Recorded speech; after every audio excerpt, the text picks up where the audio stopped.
Il y a des moments où la vie se transforme en une succession de jours grisâtres, où la motivation s'est évaporée et où le pilote automatique prend le contrôle. Ce n'est pas une dépression clinique ni un drame digne d'un film. C'est cette stagnation sourde, ce sentiment d'être face à une machine qui ne répond pas, peu importe combien tu presses les boutons. Ici, il n'y a pas de place pour des excuses ni pour un réconfort facile. La vérité est inconfortable. Personne ne viendra te sauver et continuer à attendre ne fait que prolonger la dette que tu as envers toi-même. C'est le prix à payer pour céder ton pouvoir aux circonstances, pour laisser les autres décider comment tu te sens et où tu vas. La philosophie stoïque ne te promet pas un truc miracle, mais elle te fournit un mécanisme concret. Prendre le contrôle, affronter la réalité telle qu'elle est et te reconstruire de l'intérieur, pièce par pièce, même si cela fait mal. Chaque jour que tu retardes l'action, ton caractère s'affaiblit un peu plus. Chaque fois que tu choisis l'évasion, tu renforces la fracture interne. Si tu veux du respect de soi, tu devras cesser de négocier avec tes excuses. La force intérieure ne se trouve pas, elle s'entraîne. Ce n'est pas un message pour ceux qui cherchent une motivation éphémère, mais pour ceux qui sont prêts à payer le prix du changement et à cesser d'être esclaves de leur propre justification. Celui qui ne prend pas ses responsabilités se condamne lui-même.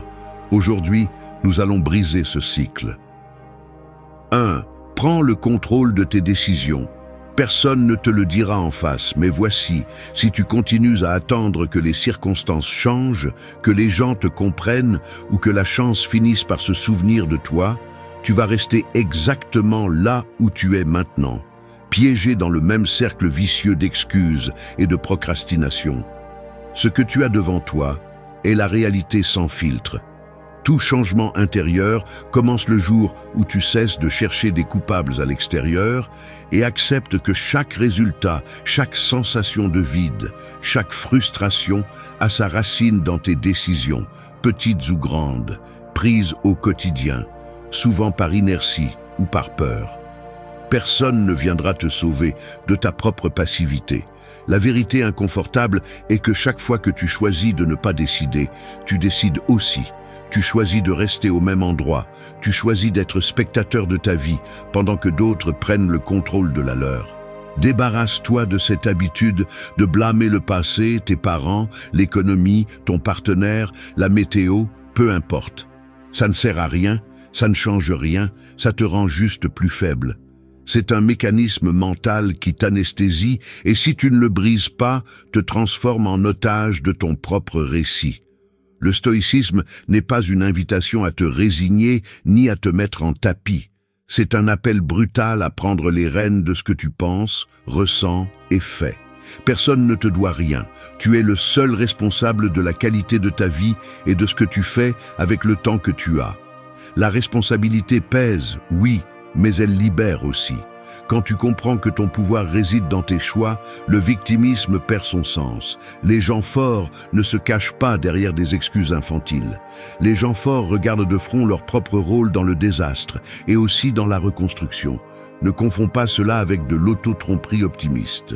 Ici, il n'y a pas de place pour des phrases de développement personnel, ni pour visualise ce que tu veux et l'univers te le donnera. La réalité est que chaque fois que tu te justifies, tu t'éloignes un pas de plus de la vie que tu pourrais construire. Jusqu'à quand vas-tu continuer à donner la clé de ton destin à des forces externes? Il faut cesser de négocier avec soi-même pour éviter l'effort. Voici la ligne. Le contrôle réel commence quand tu cesses de négocier avec toi-même pour te rendre. Si tu veux du respect de soi, si tu veux avancer, tu dois te durcir et accepter que la douleur de décider par toi-même est le prix de la liberté. Il n'y a pas de transformation sans inconfort. La discipline de prendre tes décisions n'est pas confortable, mais c'est la base de tout. Il n'y a pas de véritable construction sur l'autotromperie ni sur la faiblesse. Arrête d'attendre des signes ou des permissions. La seule permission dont tu as besoin est celle que tu te donnes. Choisir est un acte de force, pas de chance. Personne ne va se battre pour toi si tu ne te bats pas d'abord. 2. Arrête de chercher des coupables externes. Tu conduis vers le travail et le trafic est pire que jamais. Devant toi, quelqu'un avance à pas de tortue, un autre se coupe sans prévenir et le feu rouge semble durer une éternité. Tu sens la pression dans ta poitrine, ta mâchoire est tendue et ta tête commence la litanie habituelle. Si les gens étaient plus considérés, si le gouvernement réparait les routes, si au moins aujourd'hui il ne pleuvait pas. Cet élan de chercher des coupables à l'extérieur est automatique, presque un réflexe conditionné. Mais dès que tu prends le temps d'observer vraiment ta réaction, tu te rends compte de quelque chose d'inconfortable. Chaque fois que tu pointes du doigt le monde, tu perds un peu plus le contrôle sur toi-même. C'est comme si, à ce moment-là, tu confiais le volant de ton humeur à n'importe qui, sauf à toi. Ce n'est pas le trafic qui te met de mauvaise humeur, c'est ce mécanisme mental qui décide de céder le contrôle. Il y a une sorte de soulagement momentané à blâmer l'extérieur. Cela te permet de te sentir innocent. Cela te donne une excuse pour ne pas regarder à l'intérieur et éviter l'inconfort de te reconnaître comme partie du problème. Mais ce confort est un piège.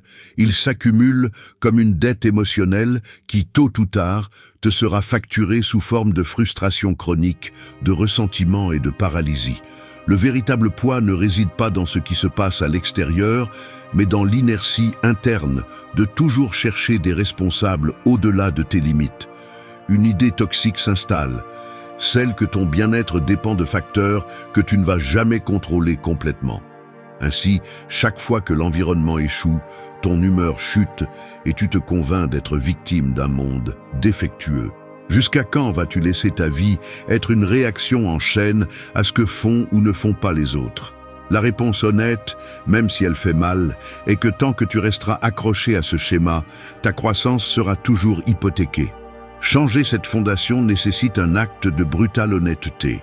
Accepter que le véritable saboteur n'est ni le trafic, ni le partenaire, ni le patron, ni le pays, mais cette habitude interne d'esquiver ta responsabilité. Le stoïcisme ne cherche pas à te faire sentir coupable, il cherche à te réconcilier avec ton propre pouvoir.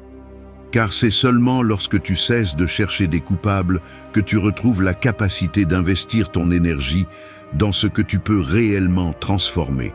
Le muscle de la force intérieure se renforce en cessant de déléguer ta paix mentale à des mains extérieures.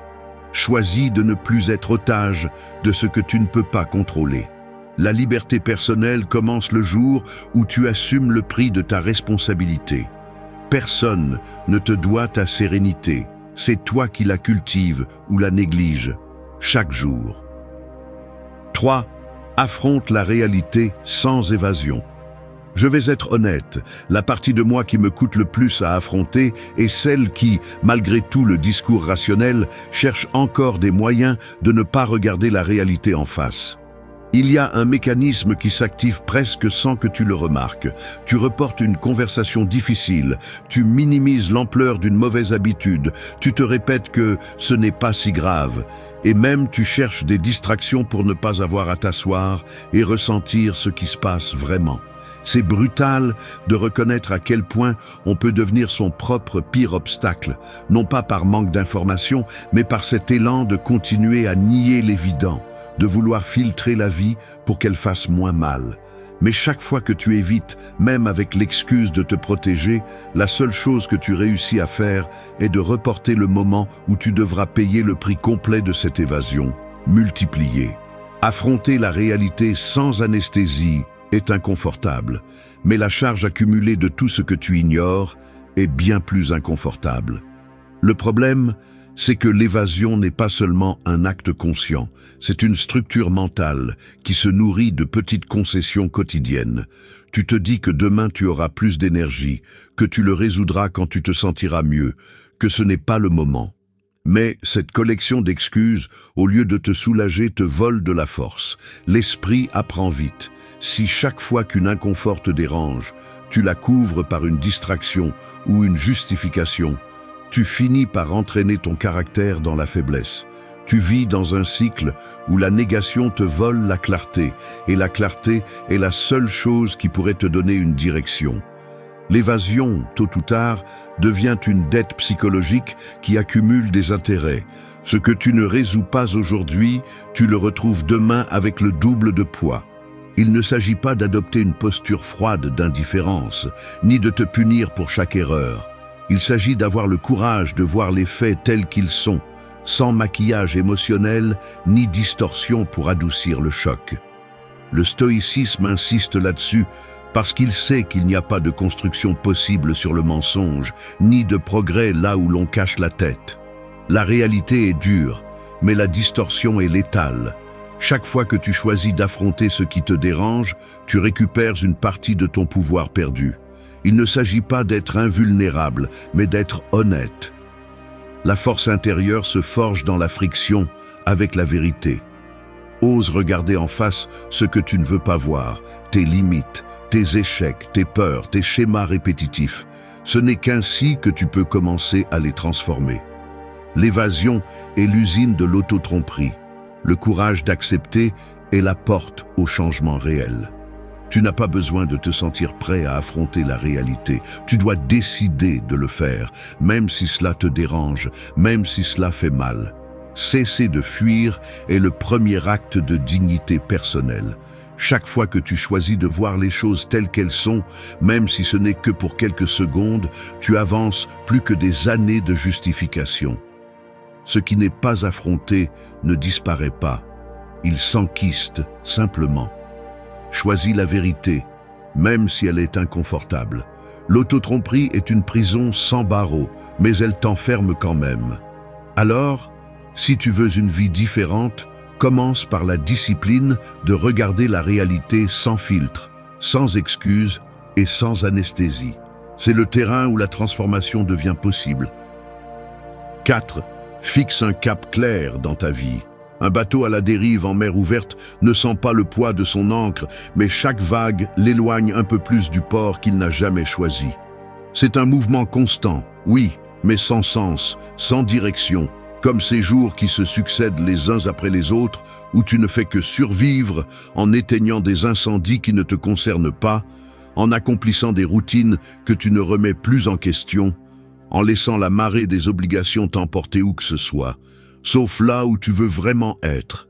Sur ton visage, on peut voir la fatigue de temps ramé sans carte. Dans tes mains, la tension de tenir ce qui n'est pas à toi.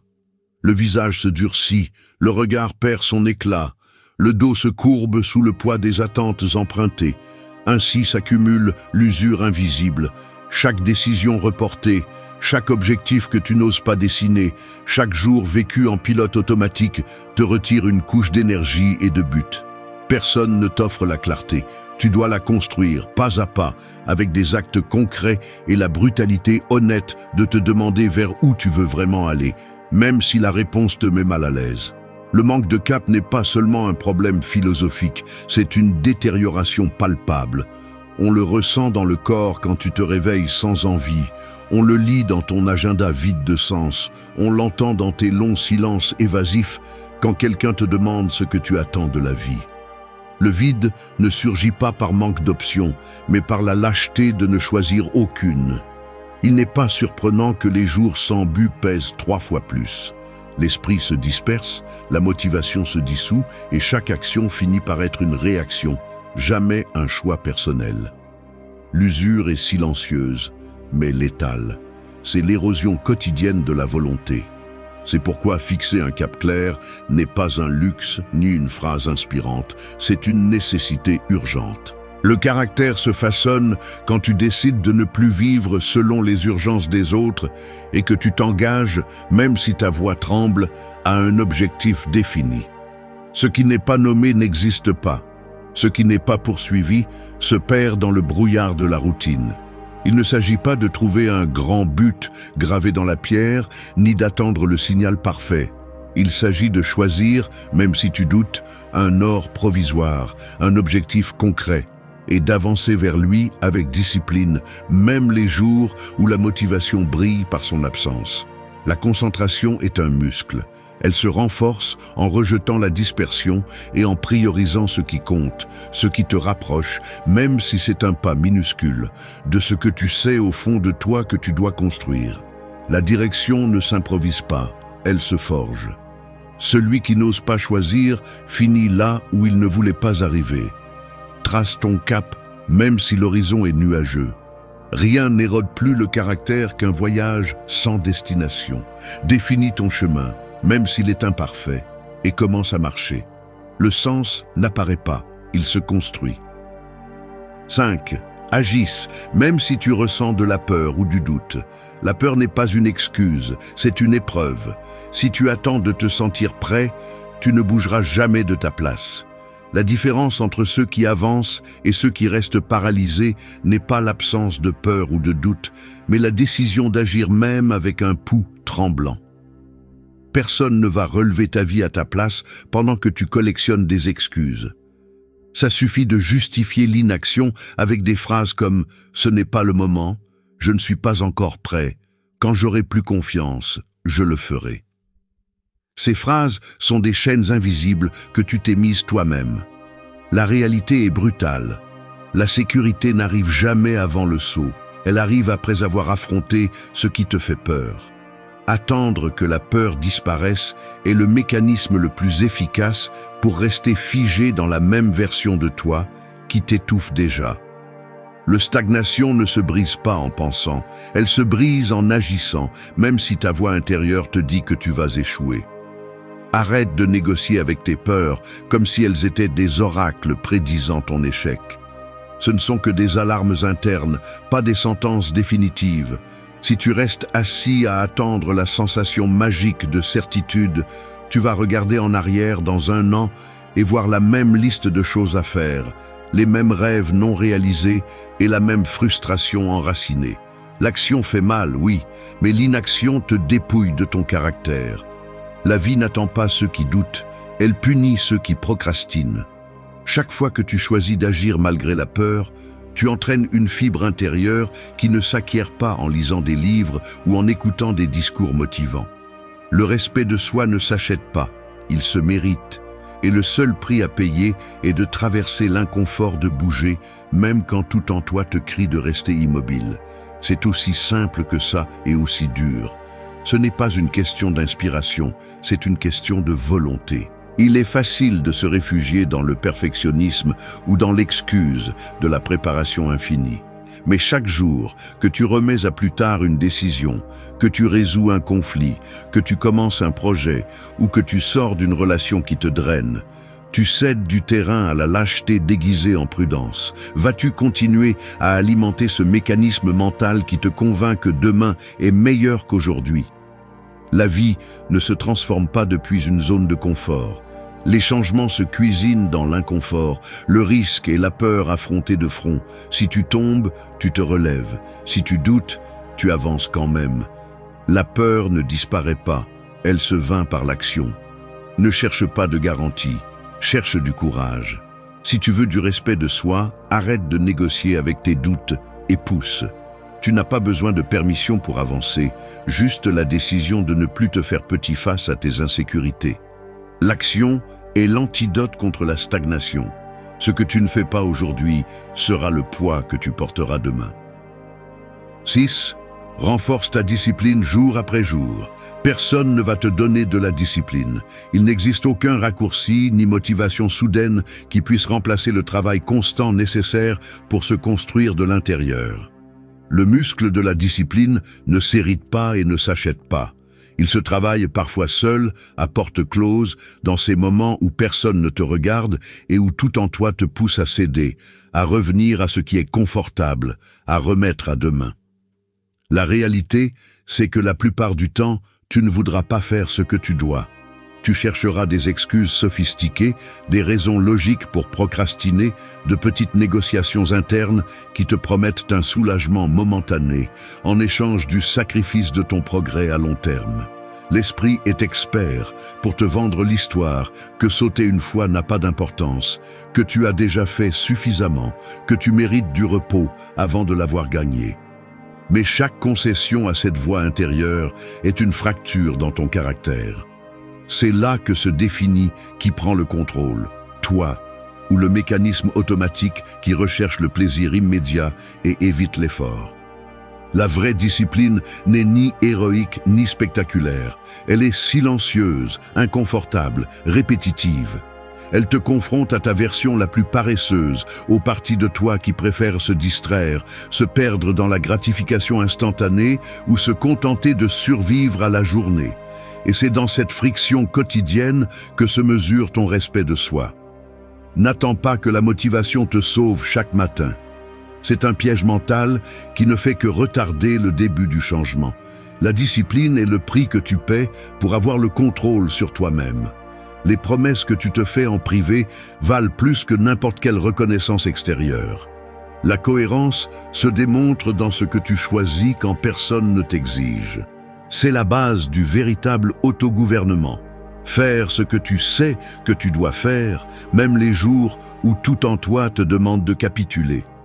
Si tu cherches une transformation réelle, tu dois comprendre que la discipline est moins une vertu qu'un outil de survie psychique. C'est le mécanisme qui te soutient lorsque les émotions s'effondrent, lorsque l'environnement ne t'accompagne pas et lorsque la fatigue mentale te murmure qu'il serait plus facile de céder.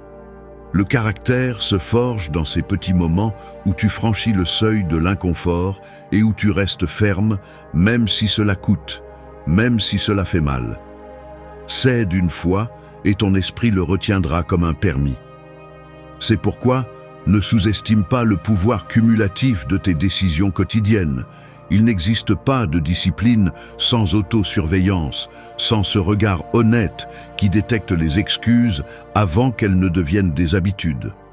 La véritable croissance se produit en dehors des projecteurs, dans cette zone grise où seul toi sais si tu as choisi d'avancer ou de reculer.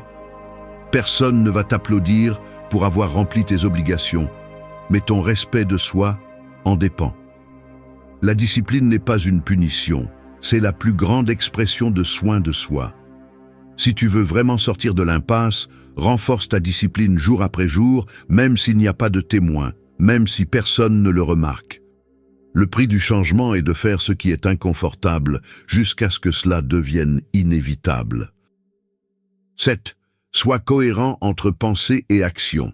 Tu vas au magasin, tu salues poliment, tu achètes ce dont tu as besoin et tu souris, même si à l'intérieur, ta tête repasse encore et encore cette conversation en attente ou le véritable motif de ta fatigue. Ensuite, chez toi, tu te surprends à réclamer honnêteté et loyauté aux autres, tout en justifiant tes propres contradictions avec des arguments que même toi, tu ne crois pas. C'est ainsi qu'à ton insu, tu commences à vivre avec une fracture interne.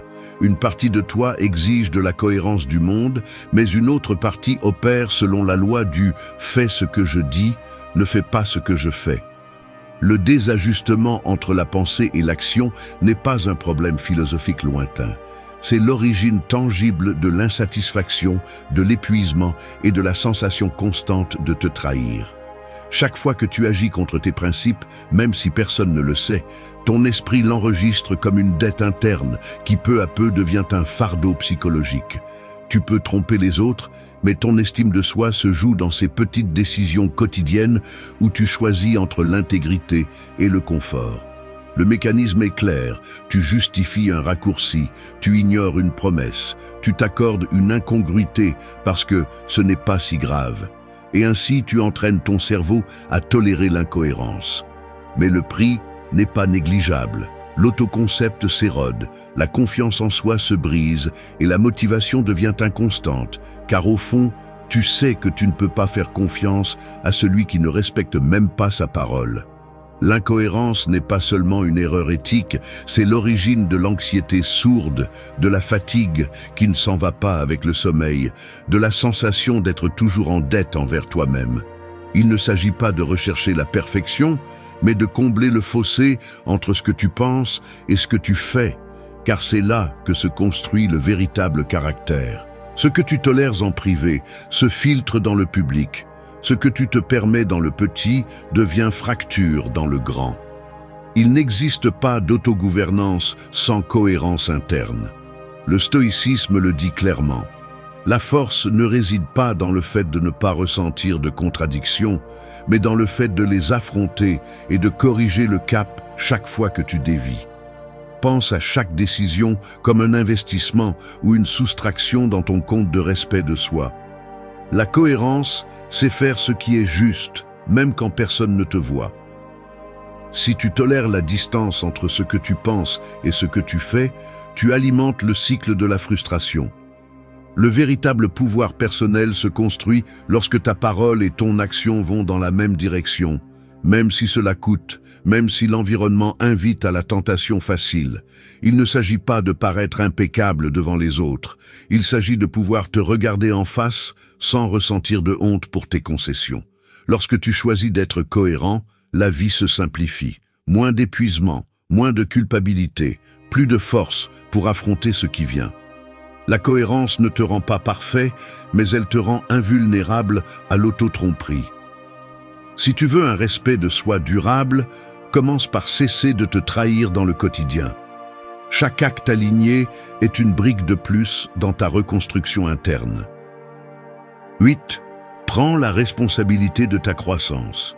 Parfois, je me surprends à regarder mon propre reflet sur l'écran de mon téléphone, avec la lumière bleue marquant les cernes, et ce geste à mi-chemin entre la fatigue et la résignation.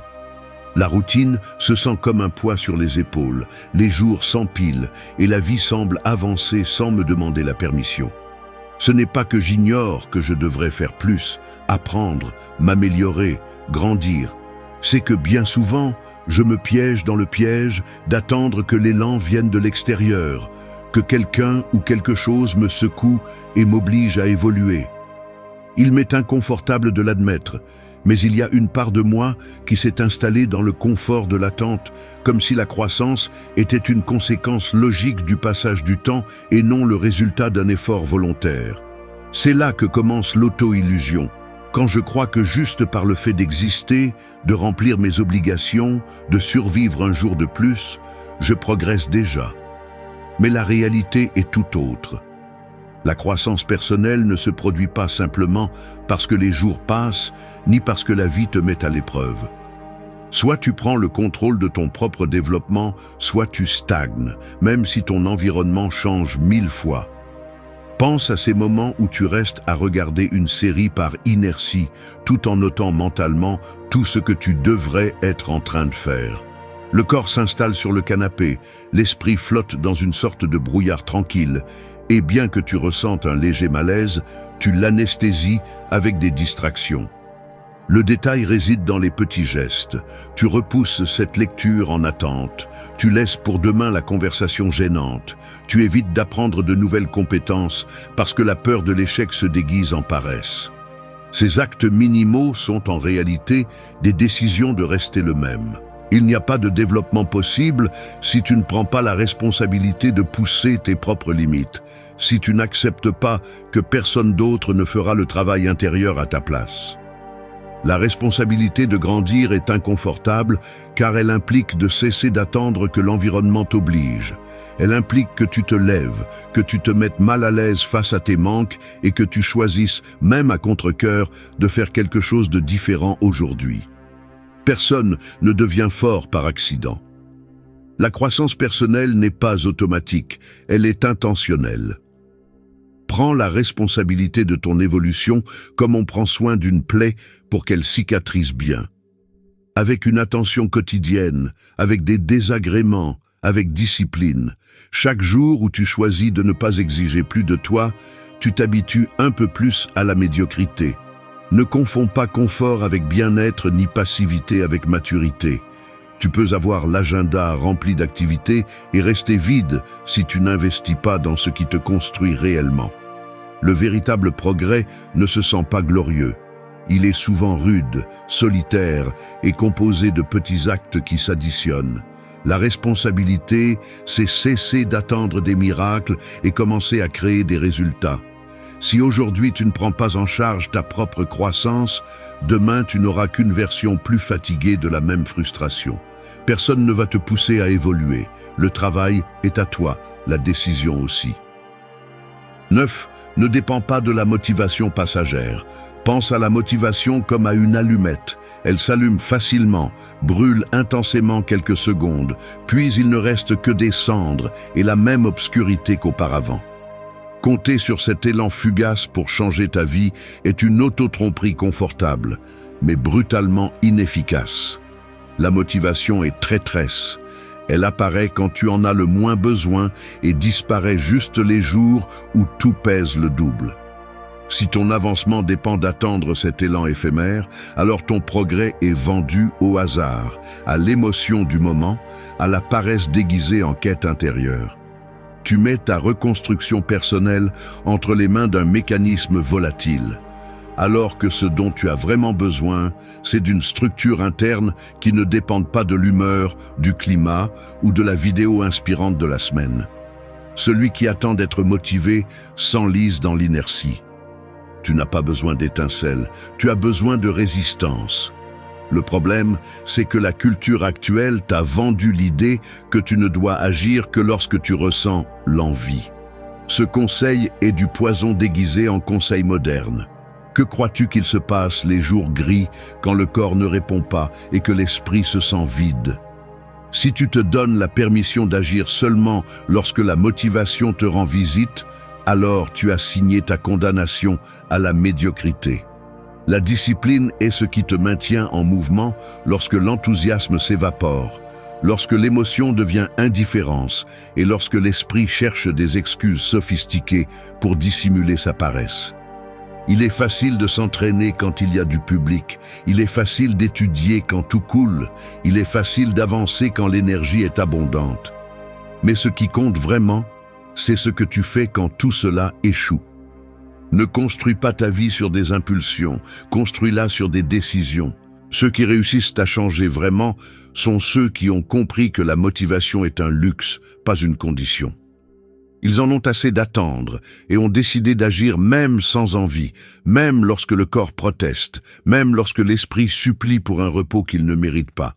Tu n'as pas besoin de te sentir inspiré pour honorer tes engagements, tout comme tu n'as pas besoin d'être amoureux de la routine pour faire ce que tu as dit que tu ferais.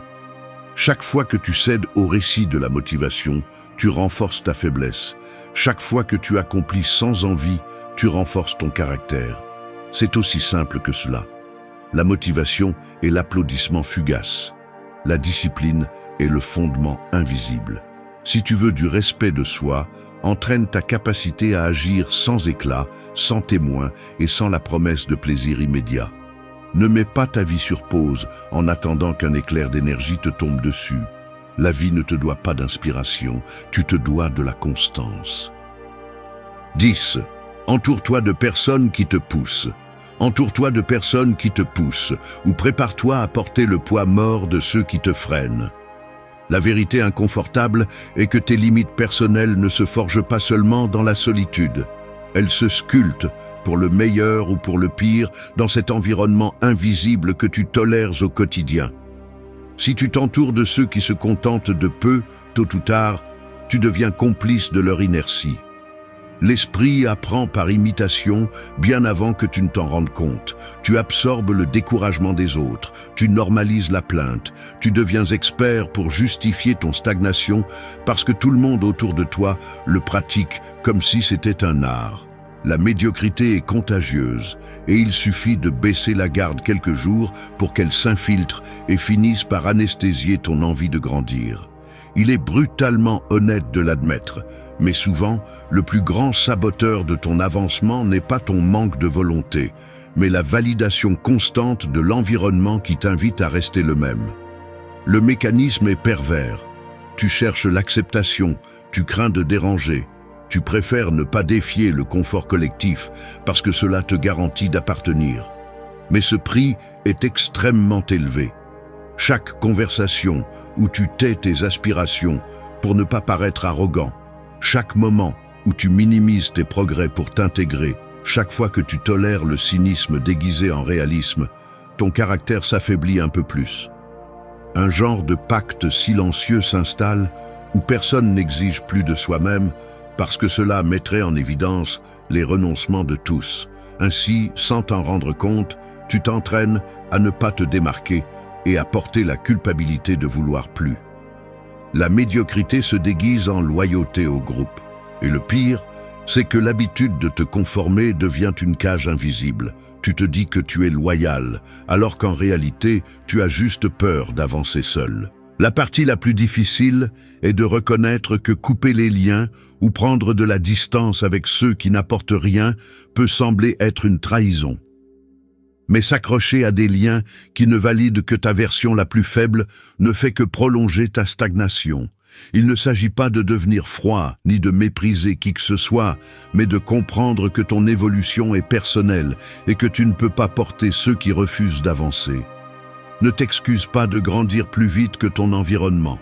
Le véritable soutien n'est pas celui qui te console dans la défaite, mais celui qui te défie à ne pas rester à l'aise dans celle-ci. Le stoïcisme est clair. Choisis bien ceux que tu laisses entrer dans ton cercle proche, car leur influence sera inévitable. Si tu veux renforcer ton caractère, cherche des relations qui défient tes excuses, qui te reflètent tes angles morts et qui te dérangent lorsque tu te contentes de moins que ce que tu peux être. L'appartenance réelle ne se construit pas dans le confort des applaudissements faciles, mais dans l'honnêteté brutale de ceux qui exigent que tu sois meilleur. Si tu veux avancer, arrête de chercher refuge dans des groupes qui célèbrent la résignation et commence à investir ton temps et ton énergie dans des personnes qui te poussent à te sentir mal à l'aise, à corriger, à grandir. L'environnement n'est pas seulement un contexte, c'est le moule invisible de ton caractère. Décide avec qui tu entraînes ton esprit, car tôt ou tard, tu deviens la moyenne des voix que tu tolères près de toi. Entoure-toi d'élan, pas de ballast. C'est une décision que seul toi peux prendre. Merci d'être resté jusqu'à la fin de la vidéo. Si vous avez tout vu, commentez « Je suis stoïcien ». Parfois, ce qui nous trahit le plus n'est pas ce que nous faisons, mais ce que nous disons presque sans réfléchir. Les mots que nous choisissons sont comme des radiographies. Ils révèlent des fractures dans le caractère, des faiblesses enracinées et des excuses que nous répétons jusqu'à nous y croire. Celui qui se cache derrière des phrases comme « ce n'est pas ma faute » ou « c'est impossible » montre, sans le vouloir, le mécanisme mental qui le maintient bloqué. La philosophie stoïcienne n'a aucune pitié pour la bêtise déguisée en indifférence ou en fausse sagesse. Marc Aurèle l'a clairement dit, le premier symptôme de l'ignorance est de fermer la porte à l'apprentissage.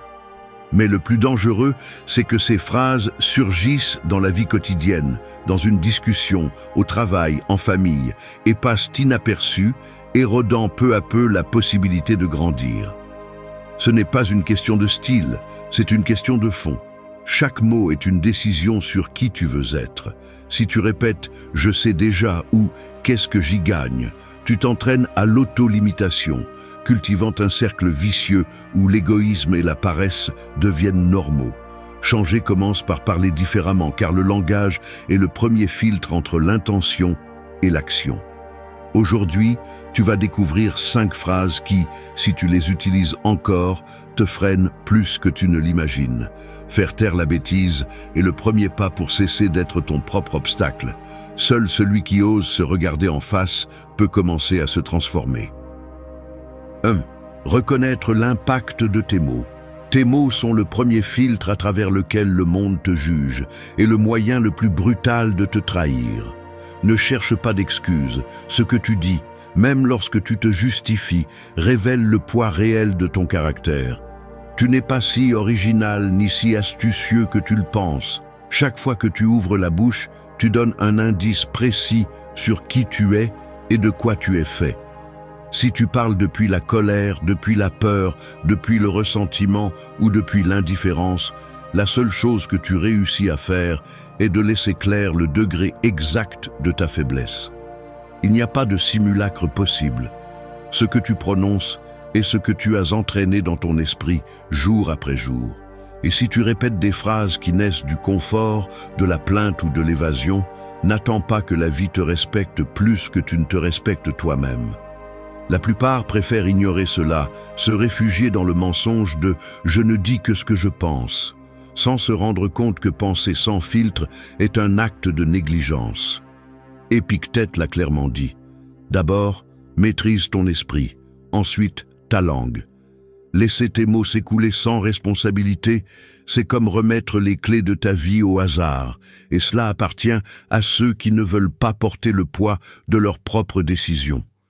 Ne t'es-tu pas rendu compte que chaque phrase que tu lances dans l'air est un investissement émotionnel qui paie des intérêts, et la facture arrive toujours. Les gens te traitent selon ce qu'ils entendent sortir de toi. Tes relations, tes opportunités, ta crédibilité, tout dépend de ta capacité à contrôler ce que tu dis et surtout de comprendre l'impact que tes mots ont sur les autres et sur ta propre perception de toi-même. Il y en a qui se cachent derrière l'idée que le langage n'est que des sons, que ce qui compte, ce sont les actions. Erreur fatale, toute action naît d'une idée et toute idée s'entraîne et se renforce avec des mots. Sénèque insistait: parle seulement quand tes mots sont meilleurs que le silence. Si tu remplis ta vie d'excuses, de phrases venimeuses qui t'infantilisent ou te victimisent, tu fabriques une fracture dans ton propre développement. Chaque fois que tu répètes « ce n'est pas ma faute » ou « je le sais déjà », tu renforces la paresse mentale et l'auto-tromperie. C'est une dette qui s'accumule et à la fin, elle t'étouffe. Il n'y a pas de véritable croissance tant que tu continues à utiliser le langage pour éviter de regarder en face tes erreurs. Tu veux avancer, mais tu t'accroches à des béquilles verbales qui ne servent qu'à justifier ton immobilisme. Ne te trompe pas, la transformation commence par le contrôle de la langue. Tu ne peux pas aspirer à la force intérieure si tu ne peux même pas gouverner ton discours le plus basique. Marc Aurèle n'avait pas de patience pour ceux qui gaspillaient des mots en plaintes vides. Si tu veux du respect, commence par respecter ce qui sort de ta bouche. Change l'habitude de parler par impulsion. Remplace-la par l'art de penser avant de prononcer. Arrête de construire ton identité sur des phrases toutes faites et des mots faibles. Chaque mot est une déclaration de principe et chaque phrase que tu répètes est une brique de plus dans la structure de ton caractère. Si tu ne prends pas au sérieux l'impact de ton langage, pourquoi devrais-tu attendre que le monde te prenne au sérieux? Coupe avec l'auto-apitoiement et le discours toxique. Le premier pas vers la véritable maturité est de reconnaître l'effet que tes mots ont, non seulement sur les autres, mais aussi sur l'image que tu as de toi-même. Si tu continues à parler comme un imbécile, tu finiras par croire que tu en es un. Il n'y a pas de plus grande trahison que cela. Répète ceci.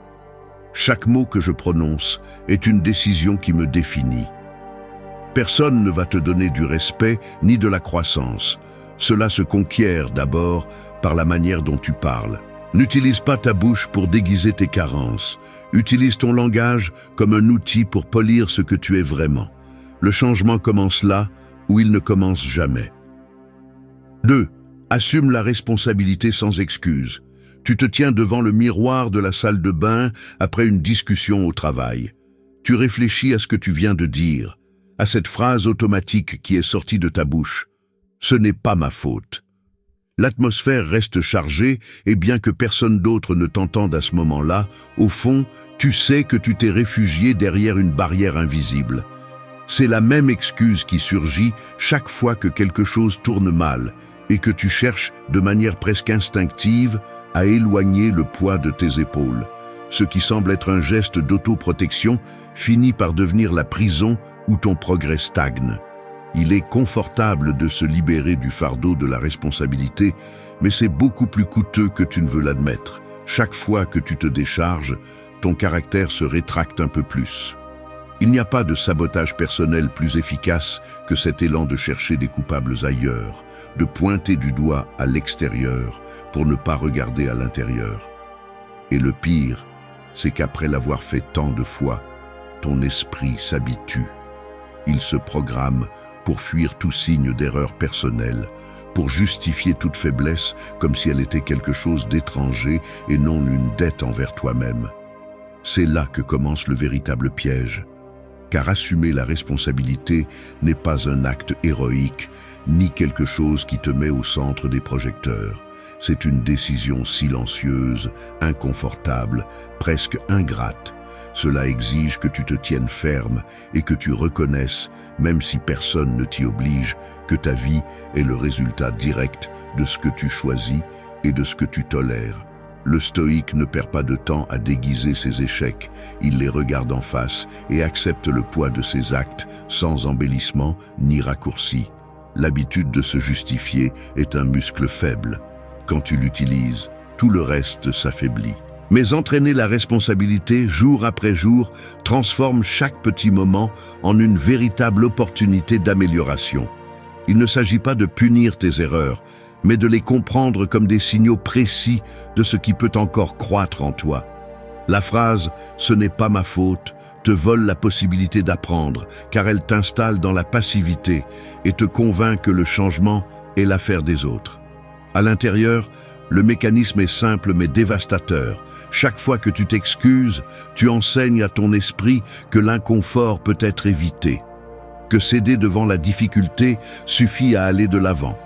Mais l'inconfort est le prix de l'évolution. Seul celui qui est prêt à cesser d'être le même d'avant l'affronte. Le problème n'est pas de se tromper, mais de refuser de porter les conséquences de tes décisions. Lorsque tu t'éloignes du « ce n'est pas ma faute » et que tu le remplaces par un « cela me revient », la dynamique interne change. Tu n'es plus victime de l'environnement, tu es responsable de ta réponse, et cela te donne un pouvoir réel sur ce qui vient ensuite. Le stoïcisme ne te demande pas la perfection, il te demande une honnêteté radicale envers toi-même. Si tu fuis ta part de responsabilité, chaque jour tu t'éloignes un peu plus de la vie adulte, la seule où le respect de soi a un sens. Il n'est pas facile de faire le pas. Il y a une résistance intérieure, une voix qui te murmure qu'il est plus sûr de chercher des excuses que d'assumer des erreurs et dangereux ou humiliants. Mais cette voix est l'écho de la lâcheté, non de la sagesse. Cesse de négocier avec ta dignité. Choisis de te voir comme le seul architecte de ton comportement, peu importe si le monde applaudit ou détourne le regard. Assumer la responsabilité sans excuse est le véritable acte de maturité. Il ne s'agit pas de porter les culpabilités des autres, mais de ne jamais lâcher la part qui te revient. Fais-le une fois et tu remarqueras le changement. Fais-le toujours et ta vie se transforme. Le respect de soi est une conquête quotidienne. Ne laisse pas tes excuses le détruire. 3. Remplace le « je sais déjà » par l'humilité. L'admettre n'est pas simple. Plus de fois que je ne veux le reconnaître, j'ai utilisé le « je sais déjà » comme un bouclier automatique. Non pas pour démontrer une véritable compréhension, mais pour échapper à l'inconfort d'accepter que, en réalité, je ne sais pas autant que je voudrais le croire. C'est un geste presque réflexe. Quelqu'un me signale une erreur, me suggère un changement, me fait une critique qui fait mal, et la première chose qui sort de ma bouche est cette phrase sèche, défensive, qui coupe toute possibilité de dialogue réel. Le « je sais déjà » est une muraille que je dresse instantanément, une manière de me protéger du coup à l'ego, de la honte de ne pas être à la hauteur. Mais si je l'analyse avec honnêteté, chaque fois que je le dis, la seule chose que j'accomplis est de fermer la porte à l'apprentissage. Je m'enferme dans l'illusion que le simple fait de connaître quelque chose ou de l'avoir déjà entendu m'exempte de devoir travailler dessus. L'auto-illusion devient sophistiquée. Je confonds information et transformation, et le résultat est que je stagne. Il est facile de tomber dans ce piège, car le « je sais déjà » me donne une fausse sensation de supériorité, même si à l'intérieur, c'est de la peur pure de me sentir insuffisant. Si l'on observe le mécanisme mental qui se cache derrière, le problème n'est pas seulement l'arrogance, mais l'absence totale d'humilité pour reconnaître que savoir n'est pas la même chose qu'appliquer. Le « je sais déjà » est l'excuse parfaite de celui qui veut paraître mature sans effort réel. Chaque fois que je le prononce, j'interromps le processus d'amélioration. Je transforme l'opportunité de grandir en une impasse où l'orgueil pèse plus que le désir d'avancer. Sénèque l'a averti de manière brutale. Personne n'apprend ce qu'il croit déjà savoir. Le véritable obstacle est là, dans l'incapacité de tolérer la dissonance entre la connaissance et l'action. Quand tu t'accroches à cette phrase, tu deviens ton propre geôlier. Tu te condamnes à répéter les mêmes erreurs parce que tu refuses de traiter l'inconfort d'être débutant, d'accepter qu'il y a encore quelque chose qui t'échappe. La conséquence est directe. Tu t'entoures d'une barrière psychologique qui t'isole de la croissance. L'esprit devient rigide, incapable de remettre en question ses schémas et d'incorporer ce qui compte vraiment. L'orgueil est le pire ennemi du progrès. C'est la phrase que tu devrais te rappeler chaque fois que l'impulsion de dire « je sais déjà » te tente. Car au final, la connaissance ne vaut rien si elle ne se transforme pas en pratique quotidienne, en discipline réelle sur tes pensées et tes actes. Le stoïcisme ne célèbre pas celui qui accumule des théories, mais celui qui ose les mettre à l'épreuve dans la vie quotidienne. L'humilité, dans ce contexte, n'est pas une modestie vide, mais l'attitude stratégique de celui qui reconnaît qu'il y a toujours quelque chose de plus à apprendre, même et surtout sur ce qu'il croit maîtriser. La décision est de freiner l'impulsion automatique et de se demander, chaque fois que cette phrase apparaît, si tu appliques vraiment ce que tu crois savoir. Ta vie reflète-t-elle cette sagesse ou répètes-tu simplement des concepts pour ne pas te sentir vulnérable? Remplacer le « je sais déjà » par l'humilité n'est pas une concession, c'est une déclaration d'intention. Cela signifie accepter que la croissance personnelle ne finit jamais, que chaque jour t'exige de revoir ce que tu tiens pour acquis et de t'ouvrir à la possibilité de te tromper. Le respect de soi se renforce lorsque tu choisis d'écouter vraiment, lorsque tu permets aux autres de t'enseigner, lorsque tu cesses de faire semblant d'avoir toutes les réponses.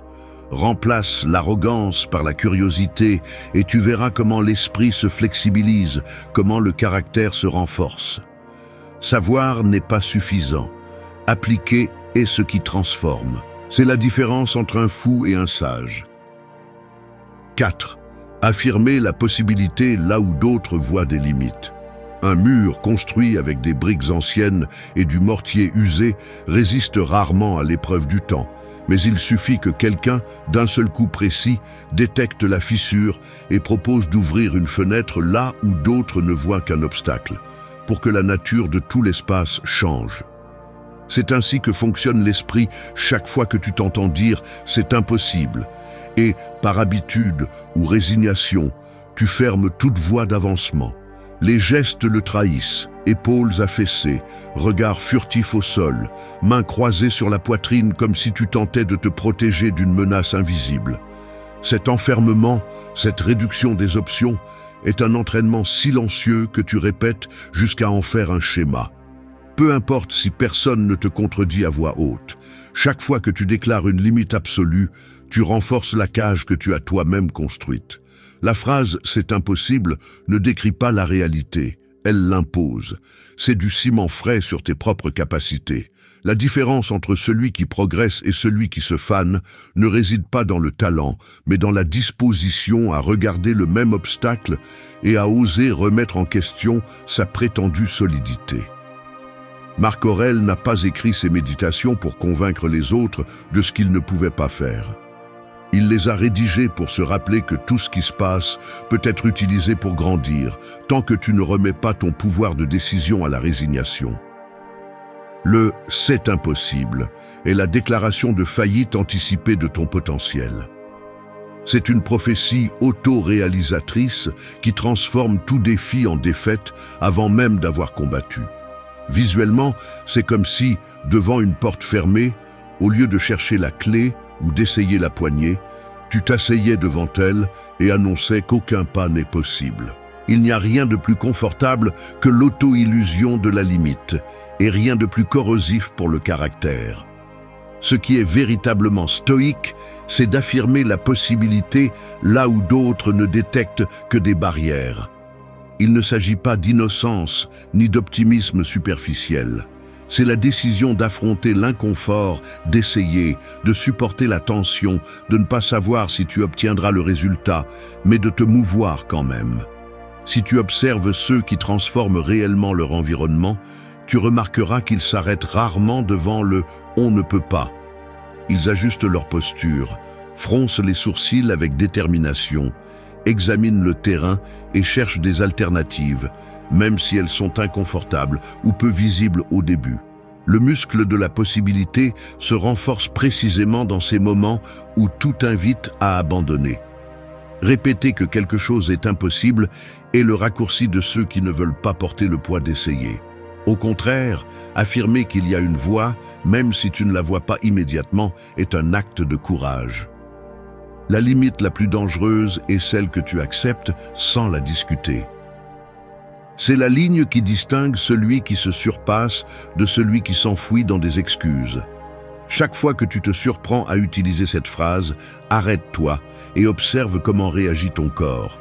Ressens le changement dans ta respiration, la rigidité des muscles, ce petit tremblement d'insécurité déguisé en certitude. L'un des principes les plus puissants du stoïcisme est que tu n'es pas ce qui t'arrive, mais ce que tu décides de faire avec ce qui t'arrive. Change-le, c'est impossible, par quelle part dépend de moi, et tu verras comment ton esprit commence à chercher des chemins, même les plus minimes. La véritable force intérieure se forge non pas dans l'absence de limites, mais dans l'entraînement quotidien à défier celles qui semblent fixes. Il n'y a rien de plus digne que de refuser de vivre sous les diktats de la peur déguisée en réalisme. Les frontières de ta vie, tu les dessines avec tes mots. Tu veux du respect de soi et une véritable croissance. Commence par refuser de déclarer impossible là où il y a encore de la place pour essayer. 5. Implique-toi, ne reste pas en retrait. Rien ne te rend plus petit que l'indifférence déguisée en supériorité. Tu peux répéter 1000 fois que cela ne t'importe pas ou que tu ne gagnes rien à t'impliquer. Mais chaque fois que tu t'éloignes, tu dis au monde et à toi-même que tu es irrélevant. C'est la vérité inconfortable que presque personne ne veut affronter. L'indifférence n'est pas un signe de force, c'est une confession de faiblesse. Celui qui se désengage n'est pas libre. Il est prisonnier de sa propre peur de s'engager, de prendre des risques, de laisser une marque réelle sur ce qui l'entoure. Si tu penses que sortir indemne est l'objectif, tu as déjà perdu. Tout ce que tu réussis à faire, c'est devenir spectateur de ta propre vie, un figurant sans poids ni but. Vis ainsi, et tu finiras par être invisible, même pour toi-même. Il n'y a rien de plus lâche que de se mettre de côté et de laisser les autres se partager le sens. On t'a vendu l'idée que ce qui est intelligent, c'est de se réserver, de ne pas s'exposer, d'attendre de voir ce que l'on gagne avant de faire un pas. Ce calcul permanent n'est pas de la sagesse, c'est de la mesquinerie. C'est le mécanisme mental de celui qui craint de perdre, de celui qui a fait de l'égoïsme une forme de défense. Mais personne ne respecte celui qui ne bouge que par intérêt personnel. La vie réelle exige présence, action et responsabilité. À quoi te sert d'économiser de l'énergie si tout ce que tu construis est une existence minimale, sans risque ni connexion? L'indifférence est la blessure de celui qui a déjà renoncé à influencer quelque chose qui compte. Chaque fois que tu te laves les mains, chaque fois que tu refuses de participer ou de prendre parti, tu deviens un peu moins humain. C'est le renoncement silencieux au devoir le plus basique, faire partie du monde, pas seulement être un parasite qui attend des bénéfices. La philosophie stoïcienne est brutalement claire à ce sujet. Marc Aurèle n'a jamais écrit sur le confort de regarder de loin. Épictète ne conseillait pas d'attendre la récompense avant d'agir. L'engagement est la mesure de ton intégrité. Celui qui s'implique, même s'il perd, est déjà plus digne que celui qui se cache. Il n'y a aucune excuse valable pour l'indifférence. Ce qui ne t'affecte pas aujourd'hui, demain peut te détruire. Tu ne participes pas seulement pour ton propre bénéfice. Tu t'impliques parce que c'est ce qu'exige une vie vécue avec sens. Le détachement de l'égoïste est un piège qui coûte cher. Chaque fois que tu choisis de ne pas t'engager, tu t'éloignes de la possibilité de grandir, de construire du respect pour soi et de laisser quelque chose de précieux derrière toi. Participer n'est pas une concession au monde, c'est la seule façon de te rendre digne de lui. Personne ne va te supplier de t'impliquer. Si tu décides de rester à l'écart, la vie continue sans toi, et tout ce que tu récoltes, c'est du vide. Les gens oublient vite les indifférents, car ils n'ont jamais fait de différence. Le stoïque le sait, ta valeur se mesure à l'empreinte que tu laisses, pas au confort que tu parviens à accumuler. Implique-toi même si cela te coûte, même si tu ne vois pas de résultats immédiats, même si la récompense n'est ni immédiate ni garantie. La véritable croissance se produit lorsque tu fais face à l'inconfort de te de donner ton avis, d'agir même si personne d'autre ne le fait. L'indifférence est le chemin rapide vers la médiocrité. Le courage, c'est de s'impliquer, même s'il n'y a pas d'applaudissements. Ne demande pas ce que tu gagnes, demande-toi ce que tu perds si tu laisses passer l'opportunité de faire partie de quelque chose de plus grand que ton simple confort. Ce que tu ne prends pas en charge te consume. Si tu ne t'impliques pas, tu t'éteins. 6. Donne sans calculer le bénéfice personnel. La vérité est celle-ci. Tant que tu continues à calculer ce que tu gagnes de chaque chose que tu donnes, tu te condamnes à vivre dans la misère émotionnelle la plus profonde. Peu importe combien tu t'efforces de justifier cela, ni à quel point tes arguments pour te réserver sont sophistiqués, le fait est qu'une vie régie par le « qu'est-ce que j'y gagne ?» est une vie petite, mesquine, incapable de laisser une empreinte sur ceux qui t'entourent. La pensée égoïste n'est pas une stratégie, c'est une fuite continue de dignité. Chaque fois que tu t'arrêtes pour mesurer le bénéfice avant d'agir, tu renforces la croyance que le monde te doit quelque chose, que ta valeur se mesure par le solde de ce que tu as reçu et non par la qualité de ce que tu as donné. Cette mentalité, bien qu'elle semble prudente, est un piège qui ne fait que affaiblir ton caractère. Celui qui donne en espérant recevoir ne sera jamais libre, car il porte toujours l'anxiété de n'avoir pas obtenu assez. Celui qui calcule sa générosité multiplie son vide. C'est la vérité que personne ne veut entendre, mais qui finit par peser plus que toute récompense matérielle. Si tu prends le temps d'observer ce qui traverse ton esprit avant d'aider, de partager ou de t'engager dans une cause, tu remarqueras que le premier filtre n'est souvent pas la compassion, mais la peur de perdre, de se retrouver en désavantage, d'être perçu comme naïf. Là se cache la racine de la bêtise. Une méfiance chronique qui te convainc que donner sans recevoir est un signe de faiblesse. Mais ce qui se passe réellement, c'est qu'en te refusant, tu entraînes ton esprit à l'auto-isolement, à une sorte de pénurie psychologique qui finit par contaminer tout ce que tu touches. Il ne s'agit pas d'altruisme naïf, ni de te sacrifier jusqu'à l'épuisement. Il s'agit de briser le circuit mental qui exige un paiement immédiat pour chaque geste d'humanité. Le stoïcisme le présente sans fioriture. La seule chose que tu possèdes vraiment est la qualité de tes intentions et l'intégrité de tes actions, pas le résultat extérieur ni la reconnaissance des autres. L'obsession pour le bénéfice personnel te réduit à une version minimale de toi-même, incapable d'expérimenter la plénitude qui n'apparaît que lorsque tu donnes sans condition. Le conflit intérieur est subtil, mais dévastateur. D'un côté, tu souhaites te sentir apprécié, valorisé, même indispensable. De l'autre, tu crains que donner soit synonyme de perdre, d'être exploité, d'être exposé. Cette tension invisible est ce qui te maintient piégé dans la logique de l'échange, comme si la vie était une transaction perpétuelle et non une opportunité continue de transformation. Ce que tu ne vois pas, c'est que l'habitude de donner sans attendre te renforce de l'intérieur. C'est un entraînement psychologique qui brise l'addiction à la reconnaissance et au gain immédiat.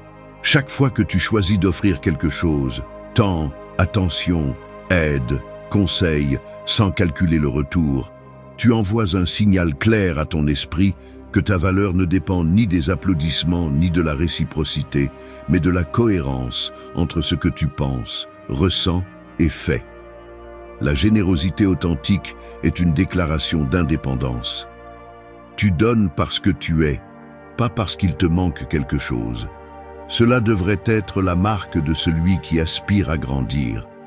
Réfléchis bien, personne ne se souvient de celui qui s'est toujours réservé, de celui qui n'a bougé un doigt que lorsqu'il y avait quelque chose de sûr pour lui. Ceux qui laissent une empreinte, ceux qui construisent le respect de soi et des autres, sont ceux qui prennent le risque de donner même lorsqu'il n'y a aucune garantie de retour. Il ne s'agit pas de devenir un martyr ni une victime de l'abus des autres, mais de comprendre que l'acte de donner sans calcul est, en soi, un acte de force intérieure. Le respect repose sur la capacité d'agir sans peur de perdre. Si tu continues à mesurer chaque geste, tu réduis ton monde à un échange froid et épuisant. Si tu oses donner sans condition, tu entraînes le muscle le plus important, celui de l'abondance psychologique. Au final, ce que tu ne donnes te pèse plus que ce qui te manque. Celui qui ne donne que pour recevoir ne reçoit jamais rien qui en vaille la peine. Répète ceci. La véritable valeur réside dans ce que je donne sans attendre. C'est le seul investissement qui multiplie le respect de soi et la paix intérieure. 7. Transforme le langage en action consciente. Vous venez de terminer une discussion dans la cuisine, la tasse de café refroidit sur la table et pendant que vous ramassez les assiettes, votre esprit repasse la conversation. Non seulement ce que vous avez dit, mais aussi comment vous l'avez dit. Au cours de la journée, vous êtes surpris de vous rappeler des mots qui sont sortis presque sans filtre. Au début, cela semble être des détails mineurs, mais lorsque vous reliez les points, vous réalisez que votre langage n'est pas seulement un bruit de fond, mais une force qui dirige vos mouvements, vos décisions et même vos limites. Chaque phrase craintive, chaque excuse répétée, chaque déclaration défaitiste ou indifférente a eu une conséquence concrète. La discussion s'est fermée, la relation s'est refroidie, vos opportunités se sont réduites.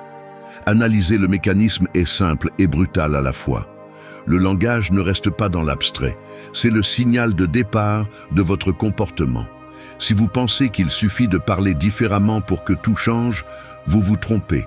Le véritable tournant réside dans le fait de forcer ce que vous dites à vous obliger à agir en conséquence. Les mots que vous choisissez ne peuvent pas rester dans l'air, ils doivent devenir des paramètres clairs pour votre prochaine action.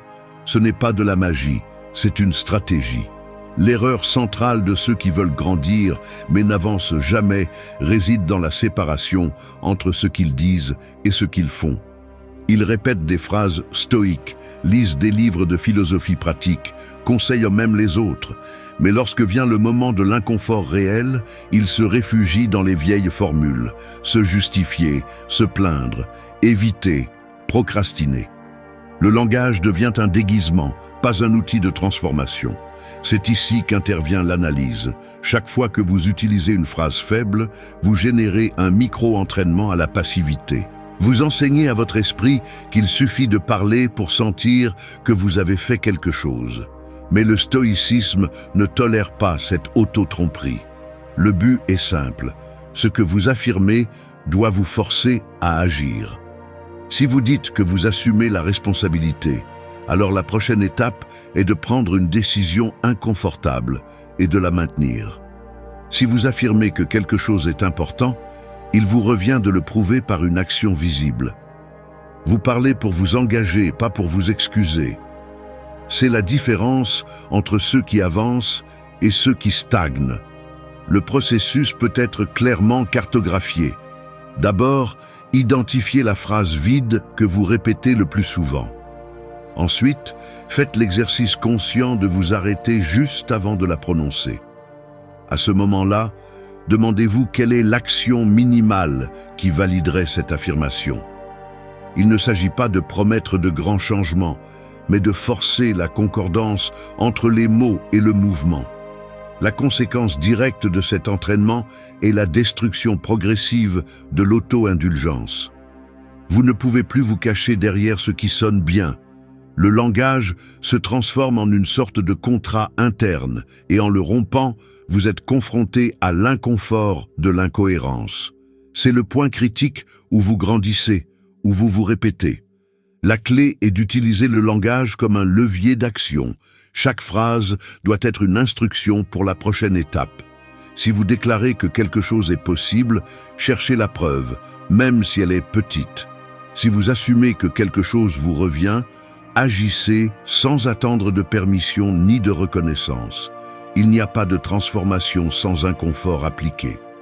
C'est la ligne que vous devez garder à l'esprit chaque fois que votre bouche prend de l'avance sur vos mains.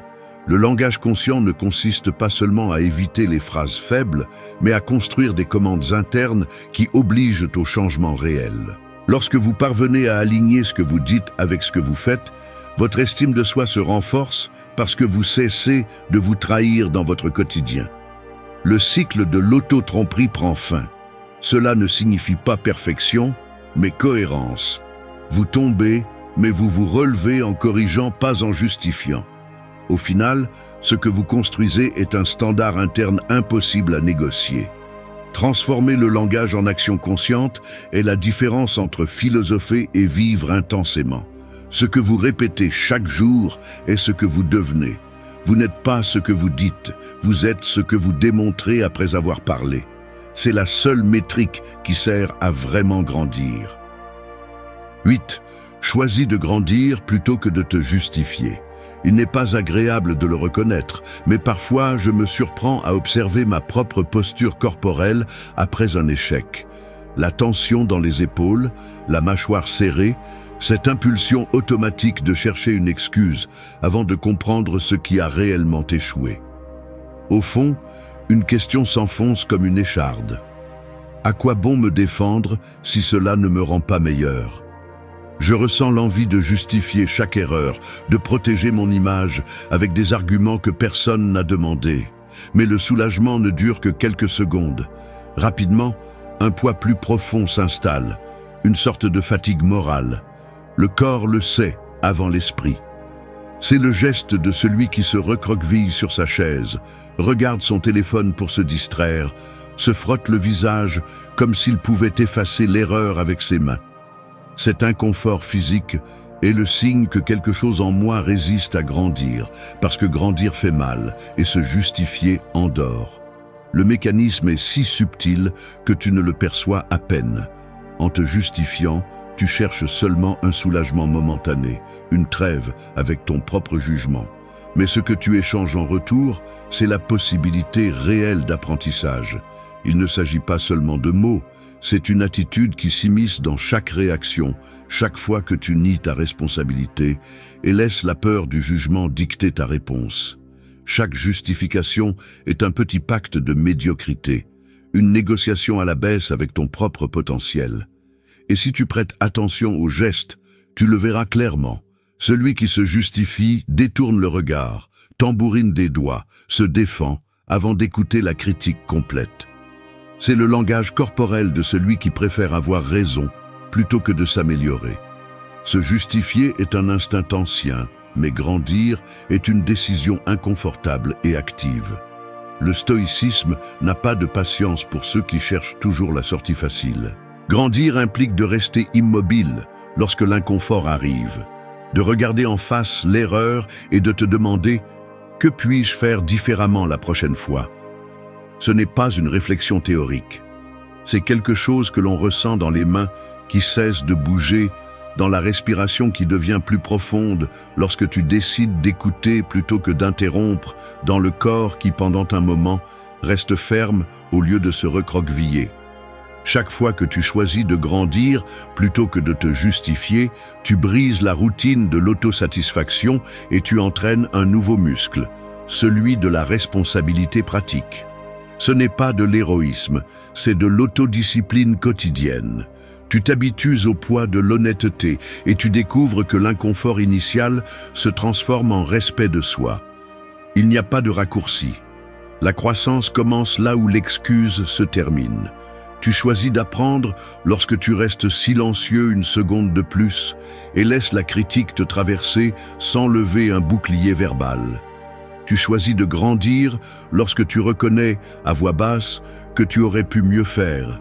Et au lieu de te défendre, tu notes mentalement l'ajustement pour la prochaine fois. Grandir, c'est choisir l'inconfort plutôt que le mensonge. C'est la ligne qui sépare celui qui mûrit de celui qui stagne.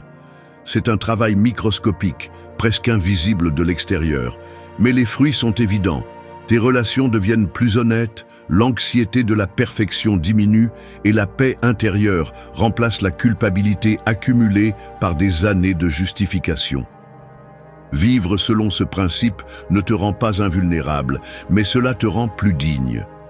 Le jour où tu renonces à la nécessité de te justifier, tu acceptes que tu n'as pas le contrôle sur tout, mais que tu as le contrôle sur ta conduite face à l'erreur. Et ce contrôle, bien que limité, est suffisant pour changer la direction de ta vie. La maturité commence lorsque tu préfères t'améliorer plutôt que de te défendre. C'est la seule victoire qui compte à long terme. Il ne s'agit pas de feindre la force ni de nier tes limites, mais de décider, chaque fois que tu échoues, que l'apprentissage vaut plus que ton ego blessé. Choisis de grandir, même si cela fait mal. La justification ne fait que retarder le changement, mais l'inconfort bien assumé est la racine même du respect de soi. La plupart ne l'admettent pas, mais la vérité est que de nombreuses vies s'effondrent parce que l'esprit n'a jamais été entraîné à résister. On parle des émotions comme si elles étaient des boussoles infaillibles, mais en pratique, se laisser emporter par ce que l'on ressent est une recette sûre pour la confusion et le regret. Aujourd'hui, le monde applaudit l'authenticité émotionnelle, mais ce qu'on ne vous dit pas, c'est le prix. Des relations brisées, des opportunités perdues, une paix intérieure qui semble toujours être en dette. La vérité inconfortable est que nous ne naissons pas avec un esprit prêt à diriger. Il faut construire ce muscle, jour après jour, avec discipline et détermination. Les stoïciens l'ont compris. La qualité de votre pensée est le filtre qui détermine votre destin. Le désordre émotionnel n'est pas la liberté. C'est un esclavage déguisé. Et seul celui qui ose mettre des limites à ses impulsions découvre ce qu'est la véritable force. Il ne s'agit pas de nier ce que vous ressentez, mais de le remettre à sa place. Une vie gouvernée par l'émotion est fragile, réactive et au fond prévisible. Mais celui qui entraîne son esprit à penser avec vérité et à agir avec clarté devient maître de lui-même. Aujourd'hui, je te mets au défi. Ne prends pas le chemin facile de la réaction automatique. Décide d'être l'architecte de ton caractère, même quand c'est difficile, car seul un esprit discipliné peut soutenir une vie avec un but. La force mentale ne s'hérite pas, elle se forge. Entraîne ton esprit chaque jour. Arrête de te mentir. Ton esprit, si tu ne l'entraînes pas, devient ton pire ennemi. Tu n'es pas spécial parce que tu ressens beaucoup. Il n'y a pas de mérite à laisser ton humeur dicter tes mots, tes actions et le cours de tes jours. Nous savons tous combien il est facile de se justifier avec des phrases comme « c'est comme ça que je suis » ou « je ne peux pas m'en empêcher ». Mais c'est l'excuse de celui qui a décidé de vivre sans discipline. La vérité, même si elle fait mal, est que si l'esprit n'est pas renforcé, il devient esclave de n'importe quelle émotion passagère et t'entraîne vers des décisions qui finissent par te coûter cher. Il n'existe pas de liberté sans maîtrise mentale. Il y a ceux qui passent leur vie à répéter les mêmes erreurs, à perdre des relations précieuses, à freiner leur propre progrès et à multiplier leurs douleurs, simplement parce qu'ils n'ont pas eu le courage d'imposer l'ordre en eux. C'est la dure réalité que beaucoup préfèrent ne pas regarder en face. Entraîner l'esprit n'est pas un luxe ni une mode, c'est une nécessité urgente. Ce que tu ne disciplines pas te gouverne. Si tu ne choisis pas tes pensées, ce sont tes pensées qui te choisissent, et la plupart sont faibles, réactives et déformées par des années d'habitudes incontrôlées. Tu vis piégé dans une sorte de dette émotionnelle, payant des intérêts avec ta paix chaque fois que tu laisses l'impulsion gagner. La tranquillité et la force n'apparaissent pas par magie. Elles sont le fruit d'un effort inconfortable et constant. Les gens cherchent des solutions rapides, mais la seule véritable formule est la pratique quotidienne, l'engagement envers la vérité et la volonté d'affronter ses propres mensonges intérieurs. Ton esprit peut être ta prison ou ta liberté. Cette phrase n'est pas un ornement, c'est un avertissement que personne ne devrait ignorer. La culture actuelle te vend l'idée que tout exprimer et se laisser emporter est un signe d'authenticité. Mensonge. Si ce qui te domine est l'émotion sans filtre, tu n'es pas plus authentique, tu es plus vulnérable. Pourquoi certains restent-ils debout quand tout tremble autour? Parce qu'ils ne se permettent pas le luxe de réagir comme des automates poussés par n'importe quel courant émotionnel. Ils ont compris que la clarté et la force intérieure ne viennent que lorsque l'esprit occupe le siège du conducteur et que l'émotion est reconnue, mais pas obéie aveuglément. Il ne s'agit pas de réprimer ce que tu ressens, mais de le mettre à sa place. Les émotions peuvent te prévenir, mais c'est toi qui décides comment répondre. Penser avec vérité, analyser avant de parler, filtrer ce que tu acceptes comme vrai, c'est ça, l'entraînement mental. C'est inconfortable, c'est difficile, mais l'alternative est de vivre comme une feuille au vent, à la merci de tout ce qui se passe dehors et en toi. Discipline-toi ou paie le prix. Il n'y a pas de raccourci. Entraîner l'esprit chaque jour est le seul moyen de cesser d'être l'otage de tes états et de devenir enfin le maître de ta vie. 2. Ne suis pas tes émotions. Tu te lèves tard un matin comme un autre, l'horloge indique plus que ce qu'elle devrait et tu ressens déjà la pression dans ta poitrine. Tout commence parce qu'hier soir, tu t'es laissé vaincre par la paresse et maintenant, la journée commence en pente. La première pensée qui te vient à l'esprit est que rien n'a de sens, qu'il vaut mieux rester un peu plus au lit. Tu décides d'ignorer tes responsabilités simplement parce que tu n'en as pas envie. Et pendant que tu justifies ce choix, tu remarques une séquence familière. Chaque fois que tu procrastines, chaque fois que tu cèdes à l'impulsion, ta journée se termine mal. Ce n'est pas une coïncidence. C'est un schéma qui se répète chaque fois que tu laisses l'émotion tracer le chemin. Tu appelles ça écouter ton corps, être authentique, mais en réalité, c'est de la peur déguisée en sincérité. Accepter toujours le mandat de ce que tu ressens semble légitime, mais c'est la manière la plus sûre de te saboter. À l'intérieur de toi, l'esprit et l'émotion se disputent pour décider de la suite. L'émotion crie, exige une attention immédiate, te convainc que l'urgent est ce qui est important. L'esprit, si tu ne l'as pas entraîné, murmure à peine des arguments faibles. Là se révèle le piège.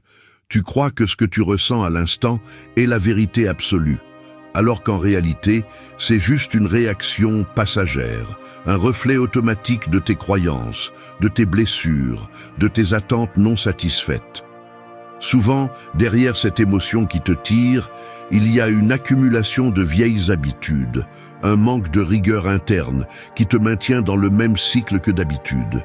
Ce n'est pas du courage de te laisser emporter par la peur ou la tristesse, c'est de la paresse mentale. Ce n'est pas non plus de l'honnêteté de réagir avec colère ou de fermer la porte quand on te blesse. C'est une simple incapacité à te réguler.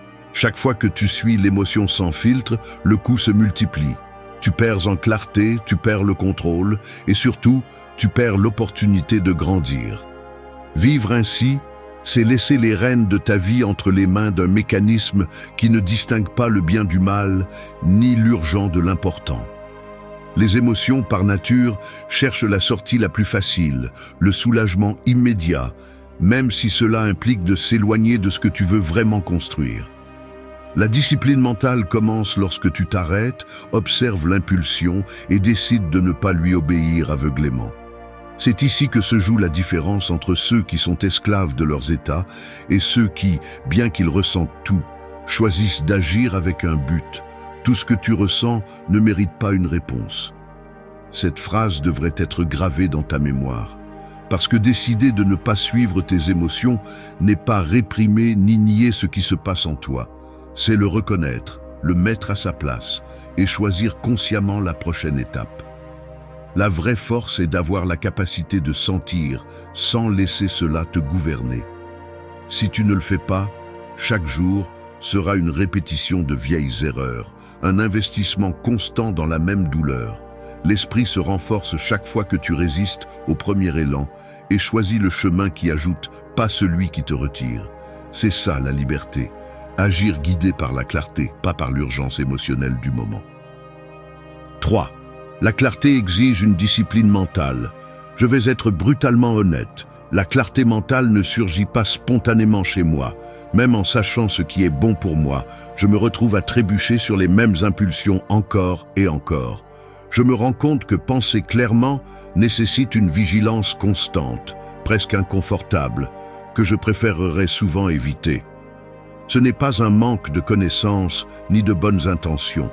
C'est cette tendance à laisser le facile devenir la norme, à tolérer de petites distorsions dans ma perception simplement parce qu'elles accommodent le désir du moment.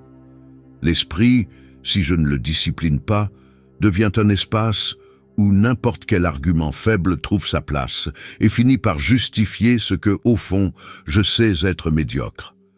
La clarté exige de passer chaque pensée au crible du soupçon, de détecter le piège de l'auto-tromperie et d'avoir le courage de se corriger même lorsque personne d'autre ne le remarque. C'est la partie inconfortable. Personne ne vous applaudit pour avoir pensé avec rigueur. Personne ne célèbre le fait que vous arrêtiez une réaction pour l'analyser. La reconnaissance est interne et souvent silencieuse. Ce que j'ai observé, c'est que la clarté n'est pas un état passif ni une qualité qui reste intacte d'elle-même.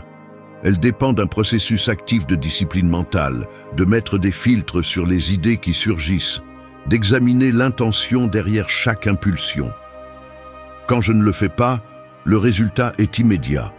L'esprit se remplit de justifications, de récits biaisés, d'excuses qui me permettent d'éviter l'inconfort de faire face à la vérité.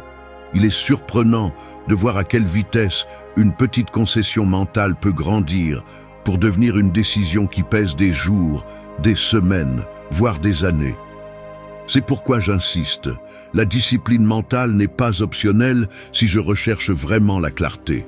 C'est un travail quotidien, pas un luxe occasionnel. Le manque de discipline finit par déformer ma manière d'interpréter tout.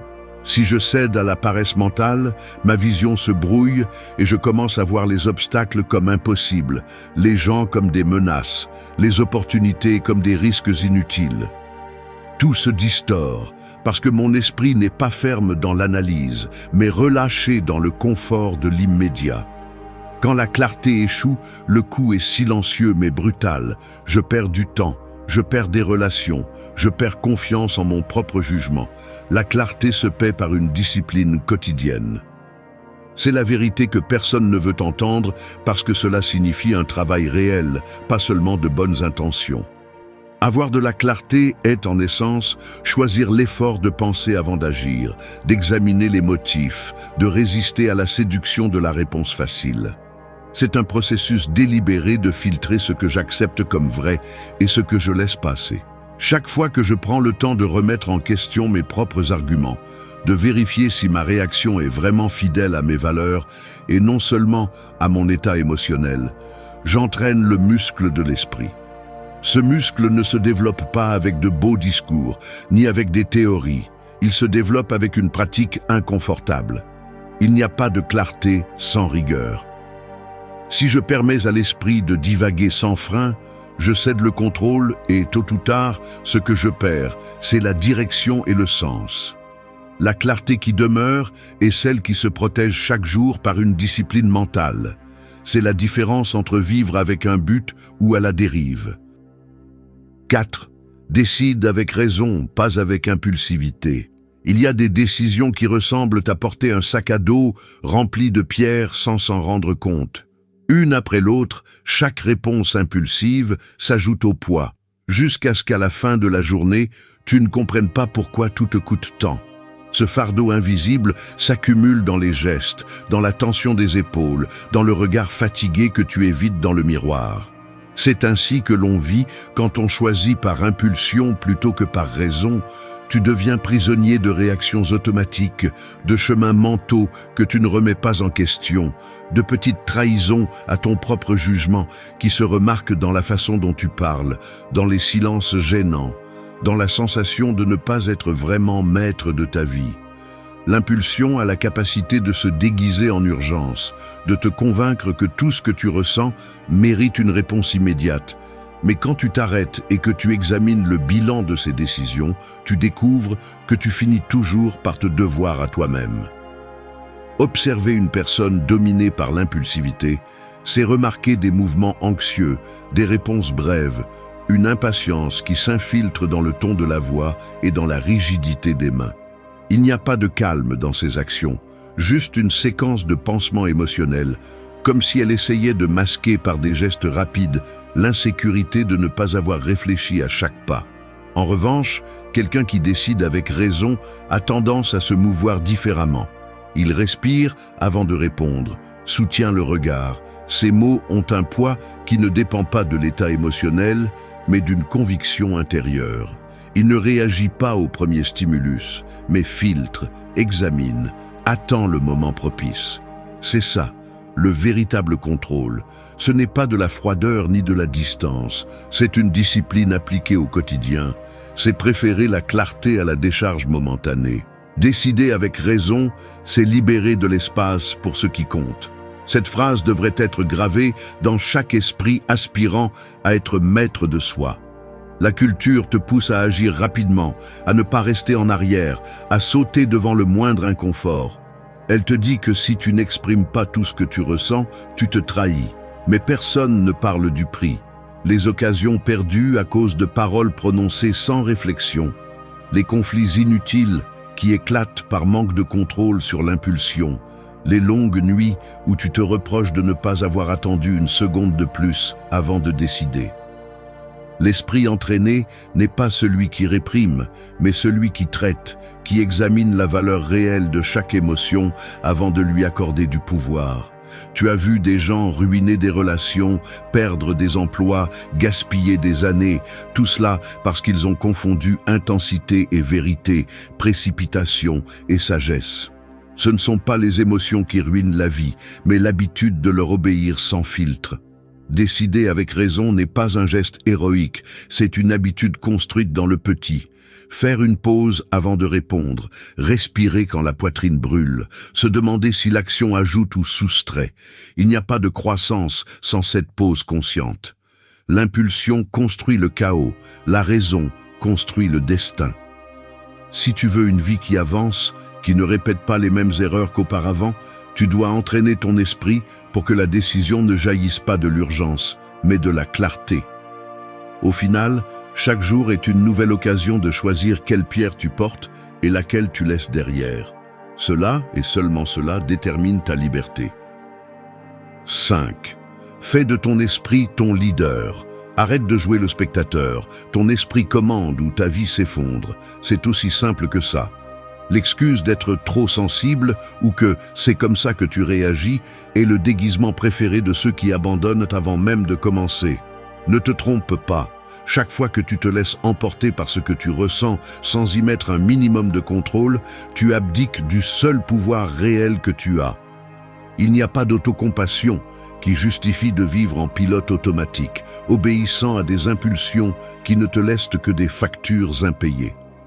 L'esprit est le leader que tu choisis ou le tyran que tu tolères. Si tu ne lui imposes pas de discipline, tu deviens l'otage de tes pires habitudes et de tes pires journées. Arrête de chercher des coupables à l'extérieur. Ce n'est pas la vie qui te sabote. C'est toi-même en permettant à chaque émotion de s'asseoir dans le fauteuil de commandement. La réalité est brutale. Personne ne prospère en laissant son monde intérieur se désorganiser. Les personnes qui avancent, qui ne se brisent pas au premier coup, sont celles qui ont compris que l'esprit exige un entraînement quotidien et que toute tolérance à l'auto-tromperie se paie cher. Le confort mental, se laisser aller vers ce qui est facile, est la recette parfaite pour une existence médiocre et répétitive. Si tu ne prends pas le contrôle, l'esprit se remplit de raisons inventées, de justifications bon marché, de petites concessions qui s'accumulent jusqu'à t'étouffer. Tu n'as pas besoin de discours motivants ni de belles phrases. Tu as besoin de rigueur. Fais de ton esprit ton leader, même si cela fait mal, même si cela dérange. Un esprit fort ne naît pas de la chance, mais de l'habitude de remettre en question chaque impulsion, de ne pas lâcher le volant quand l'émotion serre. Si tu continues à fonctionner en mode automatique, ton destin sera le même que d'habitude. Des relations brisées, des opportunités gâchées, une sensation constante de dérive. Les émotions veulent des raccourcis, mais une vie qui en vaut la peine se construit avec des décisions fermes, pas avec des décharges impulsives. Accepte une bonne fois pour toutes que l'authenticité ne consiste pas à obéir à chaque état intérieur, mais à diriger depuis la vérité, même quand il est plus facile de se taire ou de céder à la fatigue.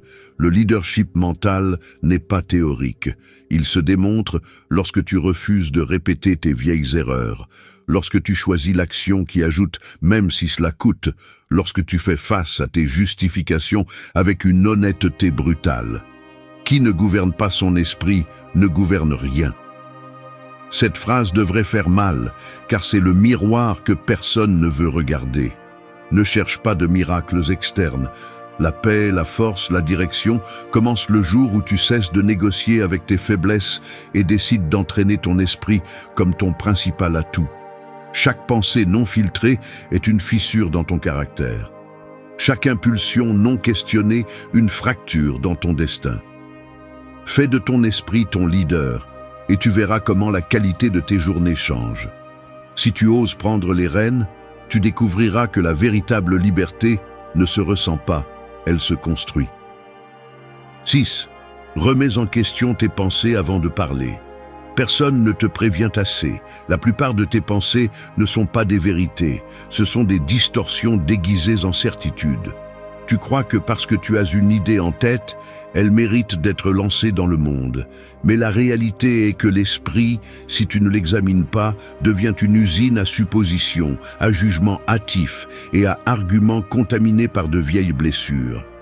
Avant d'ouvrir la bouche, tu devrais te demander si ce que tu penses est le résultat d'une analyse honnête ou simplement le reflet automatique de peur, de ressentiment et d'attentes non satisfaites. J'ai remarqué en moi-même cette tendance à accepter la première pensée comme si c'était un signal infaillible, alors qu'en réalité, bien souvent, c'est juste une défense, une réaction apprise, une façon de protéger l'orgueil ou d'éviter le malaise. L'impulsion de parler sans filtrer ce qui traverse l'esprit est l'un des moyens les plus rapides de perdre le contrôle sur la vie et sur les relations qui comptent le plus. Remettre en question les pensées avant de les exprimer est le véritable filtre entre une vie construite et une vie ruinée par des mots lancés dans la cécité. L'esprit joue des tours subtils. Il te fait croire que tes interprétations sont des faits, que ta version des choses est la seule possible et que tes réactions sont toujours justifiées par ce que tu ressens.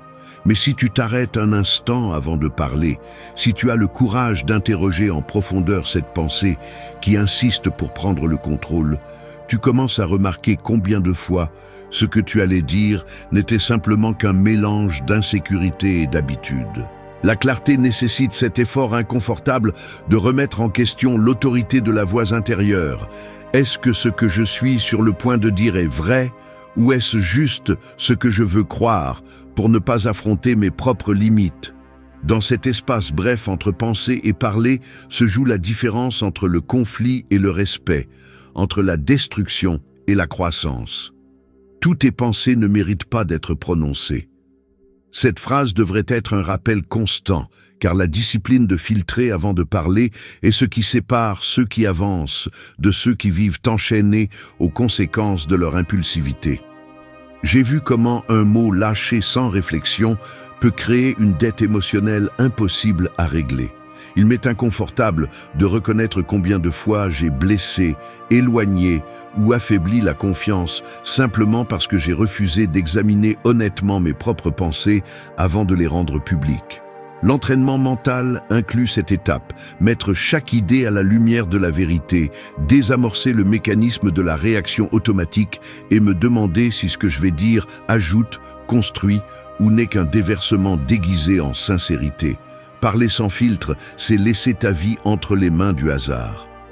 Si tu cherches vraiment une vie solide et des relations qui résistent, apprends à te méfier de tes premières pensées.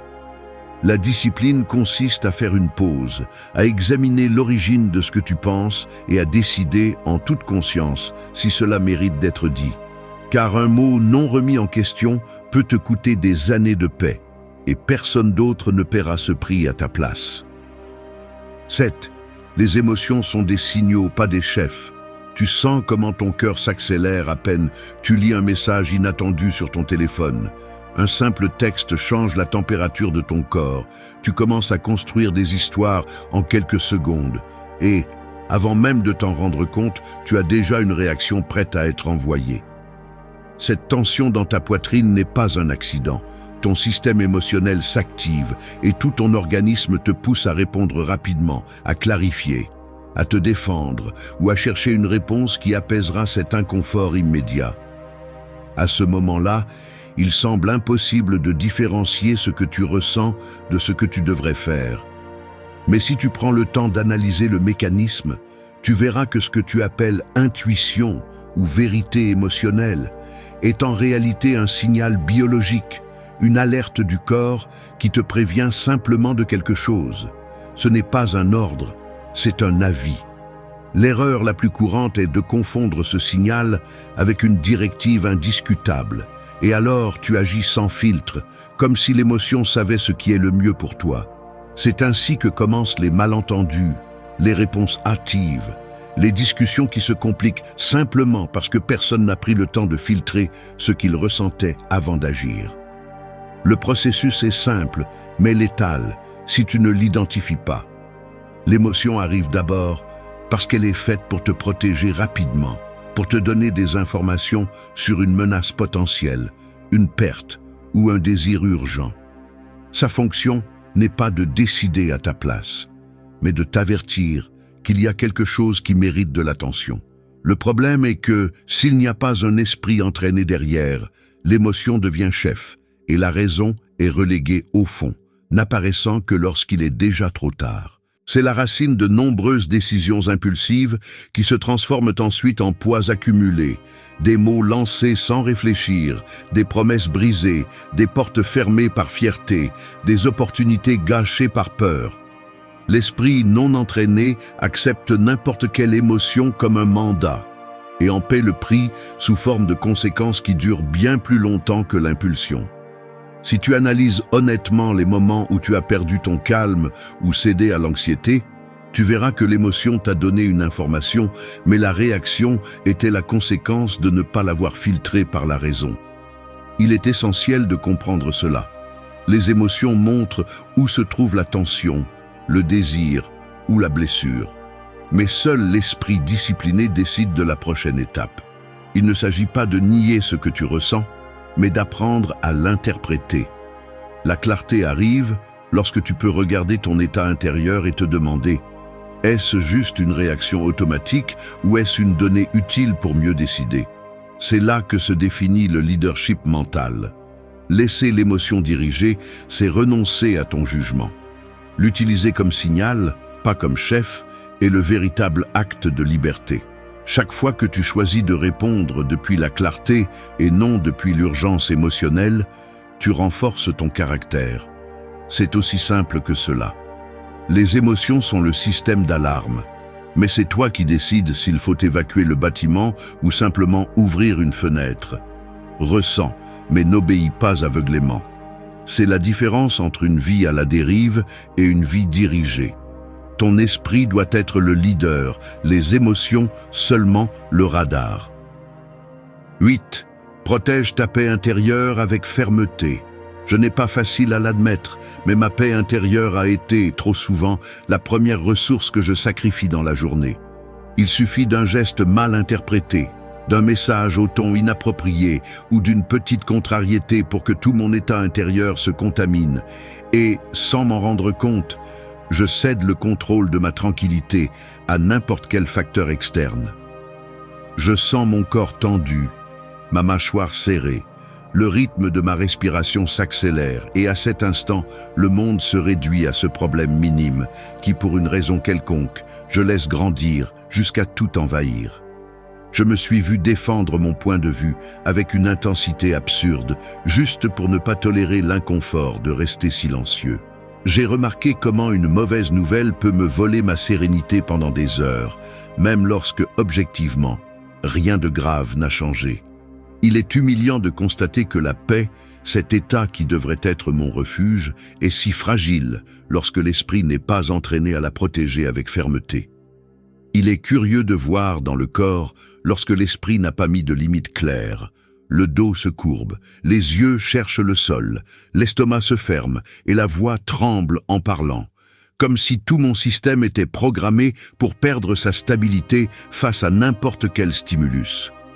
Dans ces moments-là, la paix intérieure semble un luxe, quelque chose hors de mon contrôle, et je me surprends à chercher des coupables à l'extérieur, comme si le monde avait l'obligation de ne pas me déranger. Mais la vérité est plus inconfortable. La paix ne se perd pas, elle se donne. Chaque fois que je permets à une émotion de dominer ma réaction, je cède un espace mental précieux.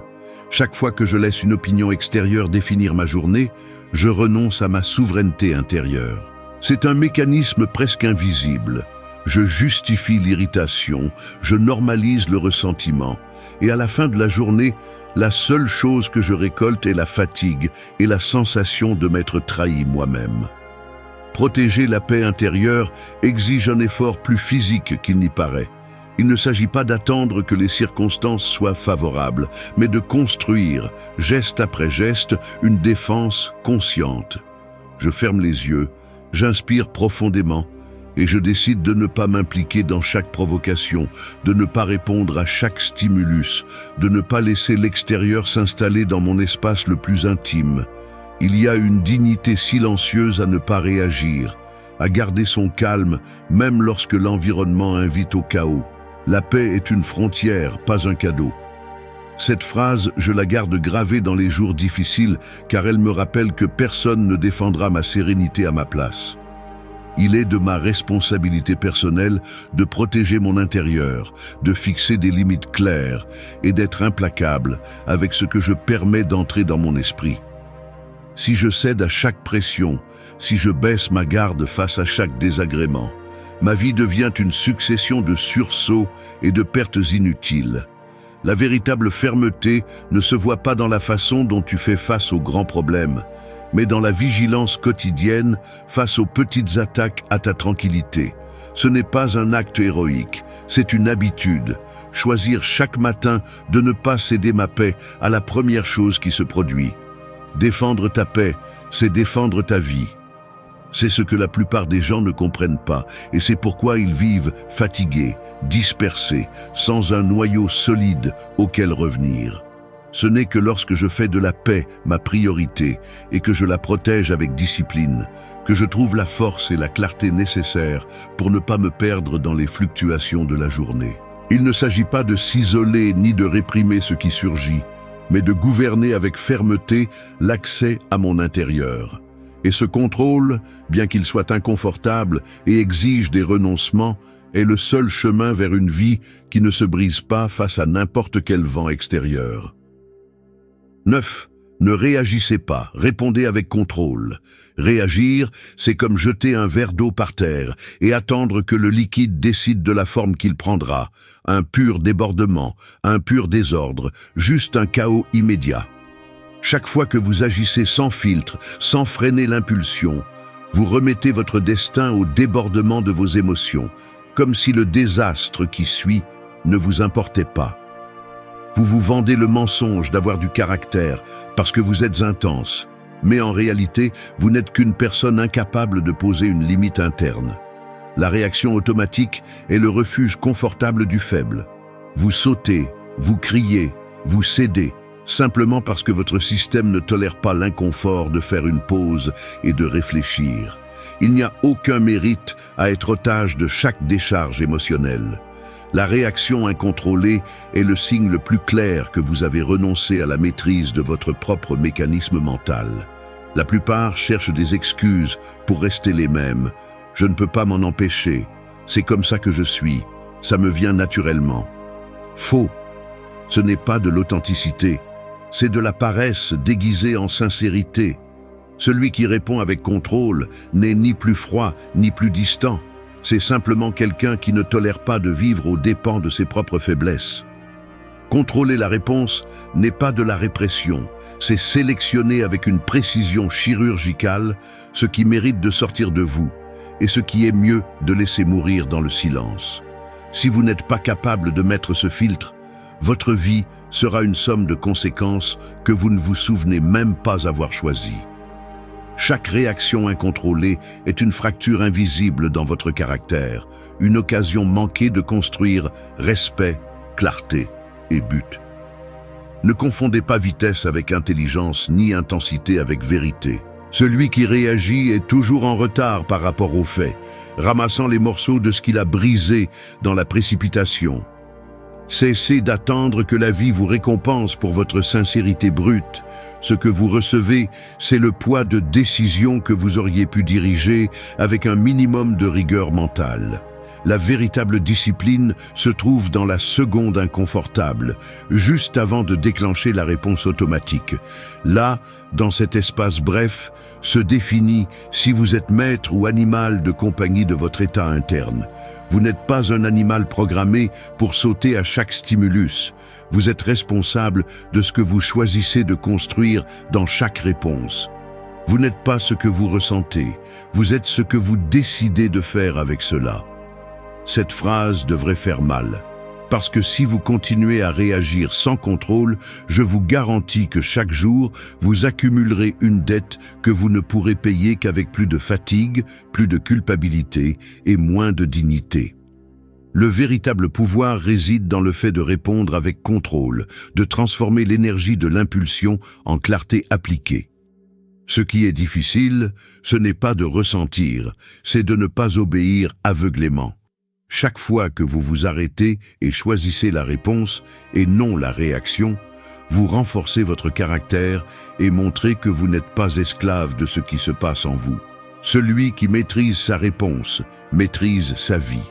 C'est ce qui sépare ceux qui avancent de ceux qui ne font que répéter la même histoire que toujours. 10. Construis une force mentale, pas une fragilité. La force mentale se forge.